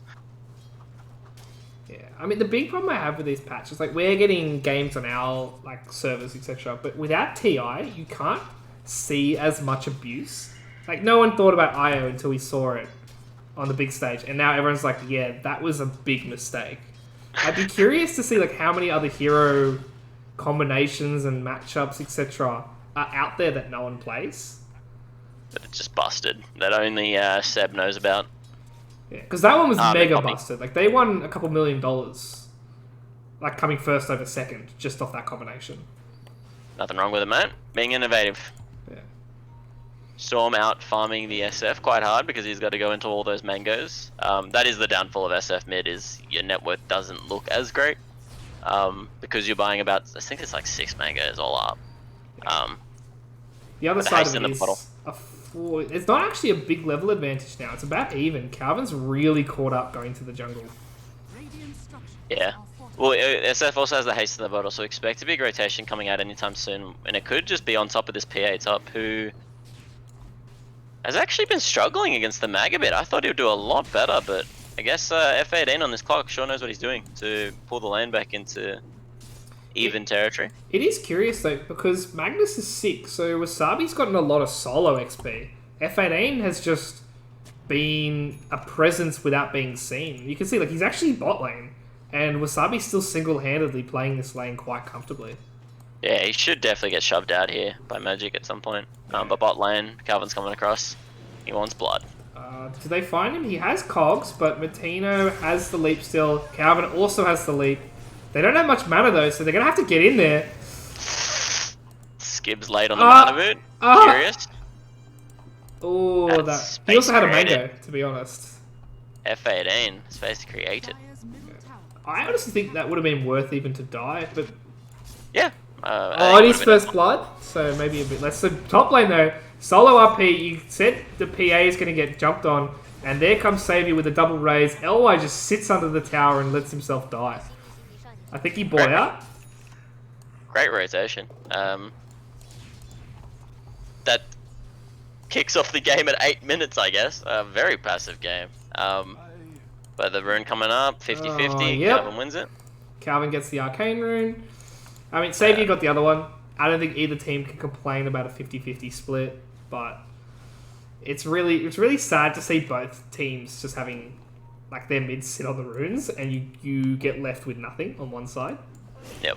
It's a sad feeling with an empty Yeah. bottle. Oh, Top Tom. lane. He's got a wand. He's got another jump with Stifling Dagger. Does he go for it? No. LY thinks better of it. Pre-6. He can't really get lucky and crit. But yeah, another couple minutes before we get a kill. I believe the next kill will be the RP cooldown in 65 seconds. Because no one on Cute Anime Girls is rotating to even look for kills right now. I might have spoke too soon. Magic is getting pushed out of lane by F18. And that's the only excitement we're seeing right now. Very unexciting game, but... Oh, mid I lane think actually. Saviour. He's going to get jumped on by Calvin. Calvin does get the pull off. Are we going to see Skips come in and get the kill? Just. And now Haguro's in a bad spot. The Arcane Rune is going to be doing work for the Storm Spirit. I don't want to see F18 commit this TP, and he doesn't. Martino does trade his life for it. But still, 2 for 1, you kill the mid, and it's an SF losing his souls, which is huge. Tina did die to a creep or a tower hit. I don't know which one. I think he but died to like 7 tower hits. He took Ouch. 400 damage to like Radiant. There you go. So creeps and towers. And he only took But it- 180 from SF. picking SF into the Storm Spirit's a bit strange. Like I know it wins like the laning stage, the early laning stage, but Storm Spirit's really good into the SF at level like 8, 9, 10. You know, where you've got this long range jump to get on top of him and a lot of magic damage to burst him down. So Yeah, both definitely. runes camped every time. So Yeah. on point with these guys. Regen rune. The early Yules rush on the SFs and not going like the physical build, which makes a bit of sense. He's already got the Slark and the Mag dumping out some physical damage. Just gonna go this quick mage build, maybe bursting 1 or 2 targets down, Yeah, definitely. rotating around the map. Especially if the Storm goes the Orchid build, you can actually blow him up pre any health items. Like I know sometimes you go the Bloodstone, sometimes you go the health at 15, but pre both of those, you actually could die to the Yules combo quite easily, and there's nothing you can do about it. A perfectly timed combo is impossible. Oh, mid lane, but we're gonna see F18 jump in. Oh! That is sick. That is just Very well played. absolutely fantastic to see. I don't even know who gets more credit, Savior, F18, or what. Just a great teamwork there. That is just the Chinese unranked 5-man synergy. Yeah, that's just dirty, honestly. That's what that is. Glorious to watch. Yeah, we're gonna see Magic go towards HCW, who just doesn't want a bar of it. They're gonna Savior sack a coming lot up. of this tower on the bot lane. Do they commit? Matino's anyone defending up here. They might just trade. So let's bring up the SF for 100 health. It's pretty strange. Like usually you keep the pressure going mid. But Well, yeah, here's the no, fight they're committing now. up. Big RP in the RP. backline. Savior has the ulti, but he's not going to use it because of the roll coming through. And now it looks like a bit of a disaster. Calvin does get the pull through. They do get the Phoenix Egg off. And the Tombstone in the background. That's a 4 for 0 wipe. And the only reason it wasn't 5 is because F18 wasn't there. I feel like that was really greedy. No one was casting spells. The mag went in perfectly, got this double RP, and no one casted anything just to back him up. Oh, I So, spoke too no. soon, by the way. F18 dies. There you go. And a regen rune to boot on the Storm Spirit. While the PA takes the full tower bottom and starts towards a Battle Fury quite nicely. Yeah, I think you're right, though. I think that was just greedy. We said how good the RP was, but Savior doesn't just insta-commit the ult. He wanted to basically do an ulti on top of the enemy. Yep. And I think that's a bait, because now that there's a fear attached to the Requiem, you can really reset fights and get double, triple raises off with that fear. Yeah, it was very greedy about the SF, and I mean the whole build in general is generalized duo? as it. Oh, Calvin finds him. I think they're going to blow him up. He's scared with the silence on him. Okay. Yeah, the haste rune doing work there. But yeah, this SF build is just generally known as pretty greedy. Like you could have a treads drums be a very formidable frontlining here. Instead, you're just an SF with brown boots and a Yules, and you're not gonna have any defensive ability coming up because a self Yules isn't really that defensive. It can take off an Orchid, sure, but You come down still into gonna- a stun. yeah, you come down into a world of pain. So Yeah. you're not magic immune by any means. It's no BKB. Yeah. But- You also see how greedy... Oh! Are they going to do it again? Are they actually going to get Calvin this time? Martina was ready for this. Enter the fear. Yeah, that's still a kill, but they might trade more. Savior is going to have to run from Skibbs, who is rolling from downtown. They are split, though, so they're not sure who to go for. And there's the buyback coming in. F18 doesn't have a hook. Wasabi does have RP and hits absolutely no one. Oh, that's a bit awkward. They do get a kill anyway on Skibbs, and everyone else is going to bail out. But you miss an RP and you still go 2 for 2. That's not the worst thing in the world. What do you mean not the worst thing in the world, mate? They took down the mid and the offlane. This is perfect. Great fight They for did them. buy out on F18. I That's believe. fine. 300 gold. Boot. He was going to get that in bounty runes alone, don't you worry. Early game support. Buybacks should not be concerned. Don't worry about it. Yeah. Because you're basically trading the gold that was from the support onto the core, and it's fine. It's just like dying for your core, basically. Nothing wrong with it. Good fight for them. They're just gonna wait on maybe the blink from Mag. Looks like he's killing up an Echo Saber, but I prefer the blink. That would be because he has the blink on the courier already. red hot. So next 70 He is seconds. Pretty Bottom? chubby. Oh, are we Support's actually going to going see in. Calvin get picked here? Surely he doesn't stay around. Okay, that's a bit better. Skips, he's going to jump in for F18. They get absolutely pranked by the cogs, but they will kill him anyway. They do trade that kill for a lot of their big cooldown spells. Yeah, 55 seconds in the bin though for the clock. So they could look to maybe take a tower, 4v5, but yeah, like you just said, did throw out the tombstone, so. Yeah. Oop, SF with an Invisrune, he wants to try and get this Hales kill. He also has a Blink Dagger. Was that actually... Yeah, so Magnus and SF both got Blink Daggers at the same time. Does he look for it? I feel like he can get it. Ah! I spoke too soon. That's a ward of theirs. And that's a Martino meme hammer in the background. Saviour's going to just get absolutely cleaned. I didn't even see that ward, to be honest. I thought that was Your Soul Is Mine. LY has so much trust that he would just let the SF walk up, start pressing ulti, and Calvin would be there to back him up. Odd that he did see. Ooh, Hard duo? What are they doing here? HCW is going to go for the killer Martino, who has the mango into the supernova if he needs it. So I believe he's going to have to jump back in, or HCW. Oh, there's the Wasabi Blink Dagger reveal. They're going to get 2 kills here probably. Skibbs is committed, but he's gotten instantly stopped by the cogs. And in the background, you can see the supernova going off while they kill Wasabi with their double Blink Dagger cores. Jump squad. I think they need their SF there if they ever want to use the RP like that, and the first RP goes wasted, I think. HCW? Gets, Nah, he's safe. yeah. They do get the mid-tower, and this is a very big pickup for the Dire team. Mid-tower, obviously my most important thing on the entire map. Oh, never mind, jump on to Jason Bourne on F8 what over here. the... He was dewarding while they were all around, and Battle Fury finished for PA. Yeah, he died well and truly too quickly. This Lark's net worth is way too low for the fact that he has a mag. I think the mag's been a bit too greedy with like his positioning on this map on Wasabi. I think he needs to be cradling the Slark a bit more, making sure that he's farming constantly, always up with a Empower, leaving the SF to the other side of the map. But really, like, I don't think Radiant is just connecting all at the same time, like really just not all on the same page, whereas I think Dire are always together, always using their spells at the right time, just in comparison. And why they're up in kill score, but not necessarily gold. It's only a 2k lead, so nothing too insurmountable, but mid tower is down, and that is probably the key part. And while Radiant go top to look for the Storm Spirit that's just hiding off in the bush, Dire go bottom.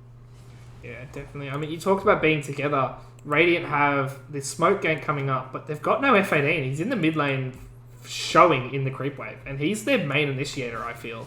You want Mag to do the counter initiate with this Blink RP that's not quite up yet in 20. Yeah, a gank was fine. Like, you need to have someone showing, and if you show the clock, you feel really safe on the rest of the map. And you can do an easy Blink skewer into a silence from Grimstroke onto like a Storm Spirit. So, I like the attempt, but this game's going to get much harder as soon as the items and PA start coming up more and more. These supports are just going to die real quick. Yeah, he's going straight for the Deso, which I quite like. I think he has a lot of faith in Magic and Martino to heal and save him up with either the Soul Rip or the Sunray. And they've been doing a pretty solid job, these team fights so far, to keep LY and sometimes Calvin alive if he's the one that gets jumped on. Yep. It's probably a tower trade. Yeah. Definitely looks like it, but neither side has fortified for quite some time, so I don't think either side can actually defend after they take the tower either. Yeah. F8N's having a look. Oh, they are going to commit the TPs. Well, they want to have a go here. They're hoping that it all splits up and it just looks like a fair trade and smokes F18? out. PA? They don't quite see him yet. There's the RP coming through. Hayagua gets the silence and the combo coming in with the Inkswell. HCW is going to jump in and no one... Oh! F18 just threw an absolutely blind hook shot to finish that off. Very greedy, that extra creep wave there when all Dire go missing. Well, 3 of Dire go missing, like the catch part of it, so... Yeah. Good play. Very good play by your Solar's line. A little greedy from our boy LY though. I mean, I think maybe after last game, LY's believing he's unkillable because that Naga game, he was incredibly chubby. Oh yeah. Where this time he is top net worth, but only by a sliver, only by about 50, 60 gold at any given time.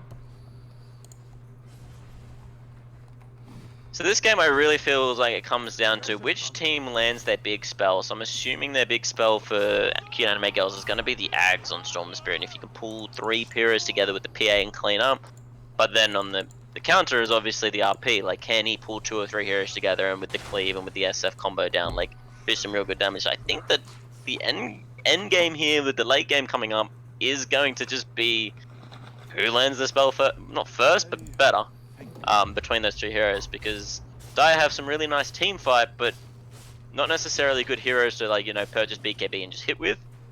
Short of the PA, of course, but the SF, Slark, and Mag, if they all buy BKB, they're going to be able to hit through all these, like, Tombs and Rolling Thunder, Phoenix Egg.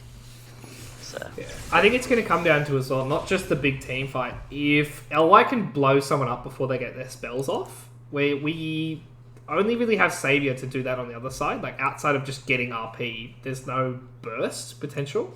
But LY can throw a dagger and jump on someone and 2-shot them if they're not paying attention.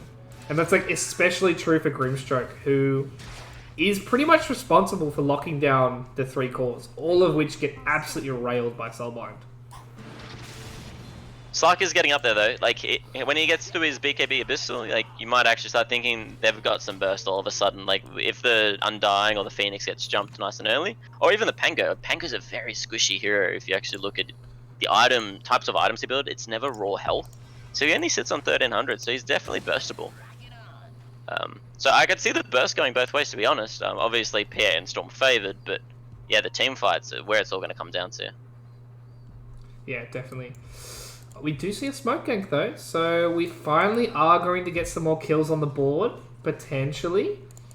I don't like the fact that there's no front line for Cute Anime Girls. Like, you see Calvin is the one sitting at the front. And they don't find him. Sabi gets the blink off, and now Calvin is at the front line by himself. Really awkward position for him. I think he's just going to die inside the... Oh! Woo! Huge RP coming through, and now Skibbs is going to get cleaned up by HCW. And now it's a question of if they start to catch anyone else. They will just settle with the Tomb and potentially, the Roshan. Nah, so it wasn't the RP there, as good as it looked. It was actually the Soulbind. Hit the Pango and the Storm Spirit. Your 2 targets that probably don't want to ever be connected together. Like, both are counted so hard by this Grimstroke hero, and he caught both. So really well played by Haha Goy there. But the RP obviously on top solidifies the kill. Nothing wrong with it. Into the Requiem. Just perfect gameplay, like really easy execution. Definitely. But only 1k gold actually in favor of Cute Anime Girls, so not even that big of a discrepancy, even though, like, I feel like it was such a big fight to take out 2 cores. While we're at pause, I'm going to see if they finally fixed the combat log, and they haven't, so we're not going to bother with that one. But yeah, you're right, it's getting those 2 cores down pre-BKB. Like, I think these kind of fights look a lot better for Cute Anime Girls if they have BKBs. Because Calvin jumped in, got silenced, and then soulbinded, and then RP'd, and then got hit by the Requiem of Souls. That kind of combo doesn't happen if he's got everything prepped and ready. Got the Q off. What, Wasabi? Got Dark backed off just in time. Oh, Wasabi! Oh! LY just crits him on the last millisecond of the TP. Wow. So much skill. So much finesse. Very well played by LY. And they go straight into the Roche Pit. I quite like this. I think Calvin needs a 2-life special coming into the next It's a clock fight. rocket though. See if he actually uses it. He still has yet to clock rocket, and they didn't necessarily see them walk in. No, they didn't have the vision. That's too late. He's throwing the rocket now, but by the time the TP hits, the Roshan's already gone. Skib's committed. I appreciate that. Yeah, I mean, Clock's hook shot still stuns the Pango, but then you stun the Clockwork, right? That's the... Yeah, he should. It's nice just in the pit to have the Pango ball rolling, or, you know, a stun come down by some means, and if that's their only stun, then that's what they got to do. Yeah, Ensure that the Aegis did get onto the Storm Spirit, you know, one of the best heroes in the game with Aegis. Yeah, double mana pool seems pretty sweet. Yeah, definitely. Does he have a BKB yet is the question? No. Okay. So they're going to be lucky on Your Soul's Mind. They will have the BKB Savior before BKB on Storm Spirit. So they might be able to kill him one life pretty much for free. Yep. Well, at least that's the hope, because if you have 2 lives on Calvin and he gets that BKB before they fight, it's very hard to deal with him. Another group up here by Your Soul's Mine. No smokes though available, and I don't think they have any in stock either. We can't tell, which is always great to know. Oh, there's so many things about Dota that every so often you're like, please, like, do a peace of mind patch, or like just an ease of access. They never do. Oh, the game is in beta, that's why. Yeah, permanent beta. 20-year beta? Yeah. It's all a beta for Dota 3. Oh yeah. Yeah. Meanwhile, I heard you're gonna play Dota 3 with cards. Sounds pretty cool. Oh, yeah. But not real cards. It's online cards only. Online cards, yeah. You can't collect them in real life. That's not allowed. No. Cardboard? That's actually bad for the environment. So It is. Valve's, nah, they're not about it. Save the trees, mate. Save Oh. the trees. I feel like this SF build's all in for just level 25 or level 20. You You don't reckon? feel as useful as a Treads, Drums, BKB just going and hitting all the buildings. Like, they still have this mid tower up. Skip's really low health pool here. Like, he could get dropped. Yeah. Never mind, Calvin just blinking around, no fear. He grabs the Arcane Ring without filling up the bottle, though. And as you can tell, I think it was an accident. He's pinging his own sorry chat wheel. Man, this is actually, for the fact it's 25 kills, it doesn't feel like it. It's just like such a slow and methodical game. And as I say that, Magic dies almost instantly. In the weirdest position I've ever seen. Yeah. That's alright. I think she was following Calvin a bit too far. And then when Calvin bailed out, it was Undying. You're not really running anywhere. I think you've got like 380 movement speed on a good day. On a good day. So this is their mid tower. So that does actually come up to something. So actually quite important on the grand scheme of things, because that tower is actually going to open up the map for Radiant now, and they can actually move in a little easier. Yeah. And you can see F18's prepping already for a hook shot. Do they find LY? He has the BKB, so he's going to come down into a BKB instantly. Or maybe not, he's just going to jump in pre-BKB. Oh, he doesn't see any spells, he doesn't need to fear it. Yeah. And they find Slark as well. Wasabi does a big RP, however. They don't actually have anything to get on the backline. So they're going to have to start bailing out on these cores for Your Soul is Mine. They get 2 out, but they lose their 2 supports, and they lose their Slark carry. A little deep, and probably not seeing the PA BKB could be a pretty big, unfortunate series of events for them, I guess. Yeah, it's definitely the nice reveal for BKB, though. Like, as soon as they used him, I think that's when they realised. Because Savior didn't stand underneath him. I think he realised he can't get that Requiem off. He might need to keep it for the fight. Yep. And Bloodstone instead for Storm Spirit, so he's gone just a tiny bit greedier, which I don't necessarily mind. I think a later BKB might be just a little bit better, unless he gets picked off in the next, like, 4 minutes.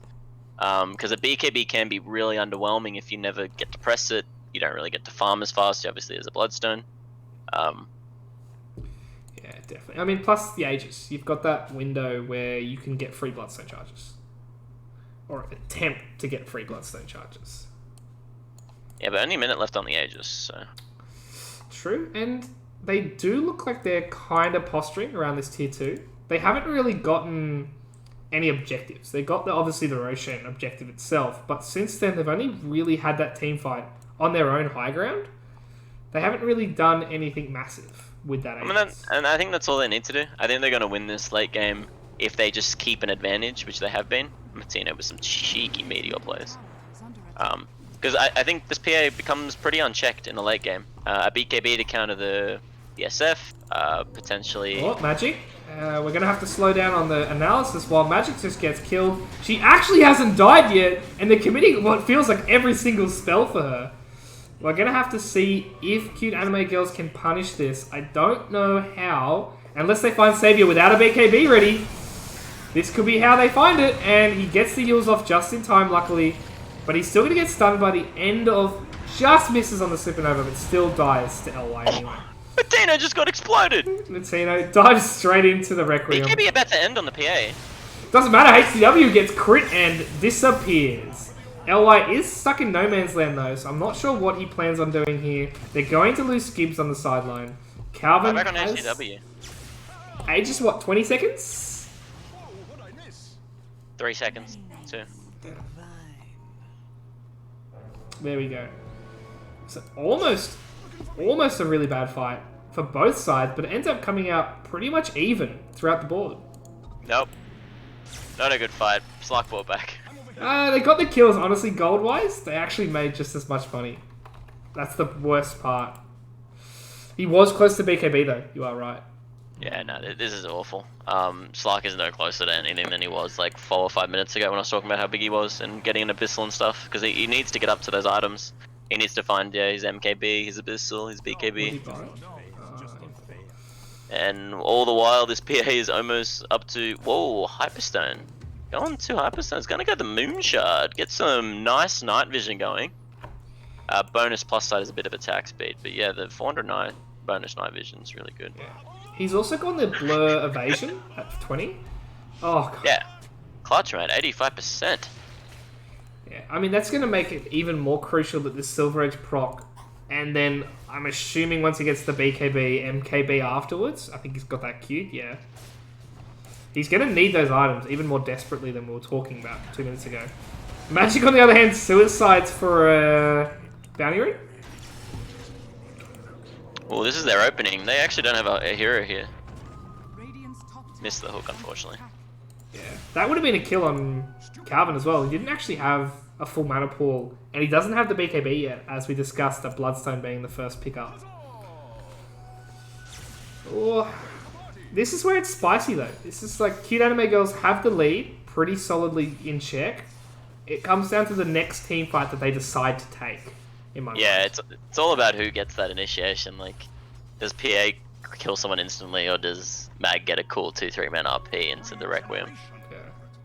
Because they can always kill the PA. Oh, Like, the do PA's they very fight? good. Look, blink and you'll miss it, but there was a Slark in the jungle. Oh boy. Yeah, that happened. The Slark didn't even get Dark Pack off. Even if he pressed it, it wouldn't have been in time. He died that quickly. That was instant. Yeah. This Lark's just too underfarmed for a Mag game, unfortunately. I think just too many greedy claws, and it's really left this Radiant draft feeling a bit sad. F18, you're under the meme hammer. He doesn't care. Radiant's He's middle Jason tower Bourne. has fallen. Alright, so you're going to find out very quickly because they used the blur. They should be able to figure out that the dust... they didn't figure it out. Oh, man. I think that's like the 2020 vision that we have. Oh yeah. Seeing the blur go off. I don't know, man. I'm a panicker. If I see a spell that shouldn't happen, I just start spamming all my consumables. Radiant's top tower has fallen. So, they don't get a kill from it, but they do get the tower. And they obviously killed the Slark, which is the bigger objective to take right now.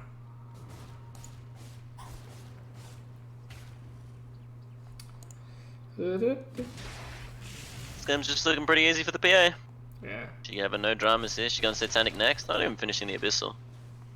Just so that she can live through the potential combo of the SF Requiem stuff. And I think that's their last fear. The only fear she has now is, yeah, the RP into Requiem, and game looks pretty easy. Yeah, definitely. I mean, 2 minutes for Roche as well. So that Satanic timing will be about the same as their next Roche for Calvin.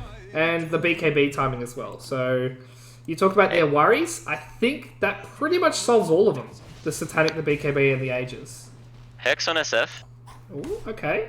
Still brown boots, so he... Still needs to get level 25, unfortunately, for this to get super efficient and super, you know, DPS-wise. But, oh, the talent's not as good anymore. Hey, it's only 30%. Yeah, I've been seeing a lot of SFs actually go the damage at 20. It's an extra 60 damage, which is pretty solid as far as talents go. For The Shadow Raise damage if he's going Mage. He's going the Mage build, so... Okay, he's got a Hex here, Oh, here we go. I think that was a bad Hex because he's going to come down and miss completely on the Requiem of Souls. RP does hit Calvin, however. They don't feel like they have any damage to back it up. Saviour's going to have about 5 health to get out on. HCW does die with no buyout. Calvin doesn't care. He's going straight for Saviour, who also has no buyout. This could be the game for them right now. As Wasabi dies again with no buyout. F18 is holding the fort. He is taking the creep wave. But they've already got 1 creep in the base right now. Yeah, I hate the mage SF build. Your whole Yule's, Hex, BKB, Requiem, and it did no damage because he slightly missed it. But he went Axe on the PA. It's cool, I guess. I quite like the Axe. I think the game was over without it, truthfully. Oh, yeah, I'm just interested, that's all. I think this game is now well and truly over. There's not much more anything can do. The Slark is just way too underfarmed. His item progression stopped after about, what, 22 minutes? Yeah, I mean, we'll see how to see in the post game when his last item purchase was, but I feel like that Silver Edge was around the 21, 22 minutes. Yeah. And they're going to get double racks, so the game won't end, but I'm not sure how you play from here. Double racks down, 22k, Roshan is up as well, and I'm seeing Calvin put a huge line straight to the Roche pit. Oh, don't worry. LY's just going to go straight in and make sure the game ends even quicker. There goes the Soulbind. Oh, there goes everything. They actually missed the Clockwork Hook. It hit the back of Saviour's head. And he's going to jump straight onto him. LY has the BKB, so when Saviour comes down, he's going to get 2-shot. Unless they don't manage to get on top of him, HCW will die instead. And they're going to all back out. Not even Magic's going to die for this one. And I believe now it's all she wrote once they go for the Aegis and then push again. Oh boy, they're not even leaving. I think they're going to look for Saviour right now. No, I like this. YOLO. Why win a game when you can just extend it for ages? Yeah, why win a game when you can throw it, actually? Yeah, here we go. Into the pit. Oh, there we go. LY does die for his absolutely disgusting levels of greed. And F18 just misses the Matino hook. I love that. That is exactly what I would do. Stay around way too long. Don't get the Aegis. Die. Give them potentially the Aegis. But, you know, why not give them a chance? The added benefit is they do have more Bloodstone charges on Calvin. He has got the 25. So even if they do go for the Aegis, he's got an Arcane Rune to absolutely piss them off. And don't miss the eggs if he wants to buy out. Probably shouldn't. Let's just ensure the win, but... I mean, let's do it. Let's make sure the win's really up in the air. Yeah, why not? I mean, LY... Yeah, he's going for it. No buyback needed. There we go. And also, I think Matin just bought out his Axe as well. Cool. Oh, he did. Wow. They're going to try they're going to find Arguo on the sideline though. So they're going to lose their Soulbind instantly. And the Roshan's still on 80% health while Calvin just goes absolutely hack in the backline. I think he's going to stay around a bit too long unless he's not careful. His BKB is going to run out, but HCW's in full panic mode. Despite the invis, I think they're still going to have to bail out. And LY's just taking Roshan. That was perfect by Calvin. He goes in and makes the SF commit everything just to stay alive. And I love that because it means they can't do the rush. Oh, yeah. He snatches the Aegis, but I don't know if that does absolutely anything for the team because he's going to die twice. Does he get the cheese? Oh no, the cheese on PA. Cheese on PA. And now it's at Calvin. Cheese on Calvin. He has no buyout. You got what you wanted, by the way. I know. I have no qualms about what just happened. Perfect gameplay.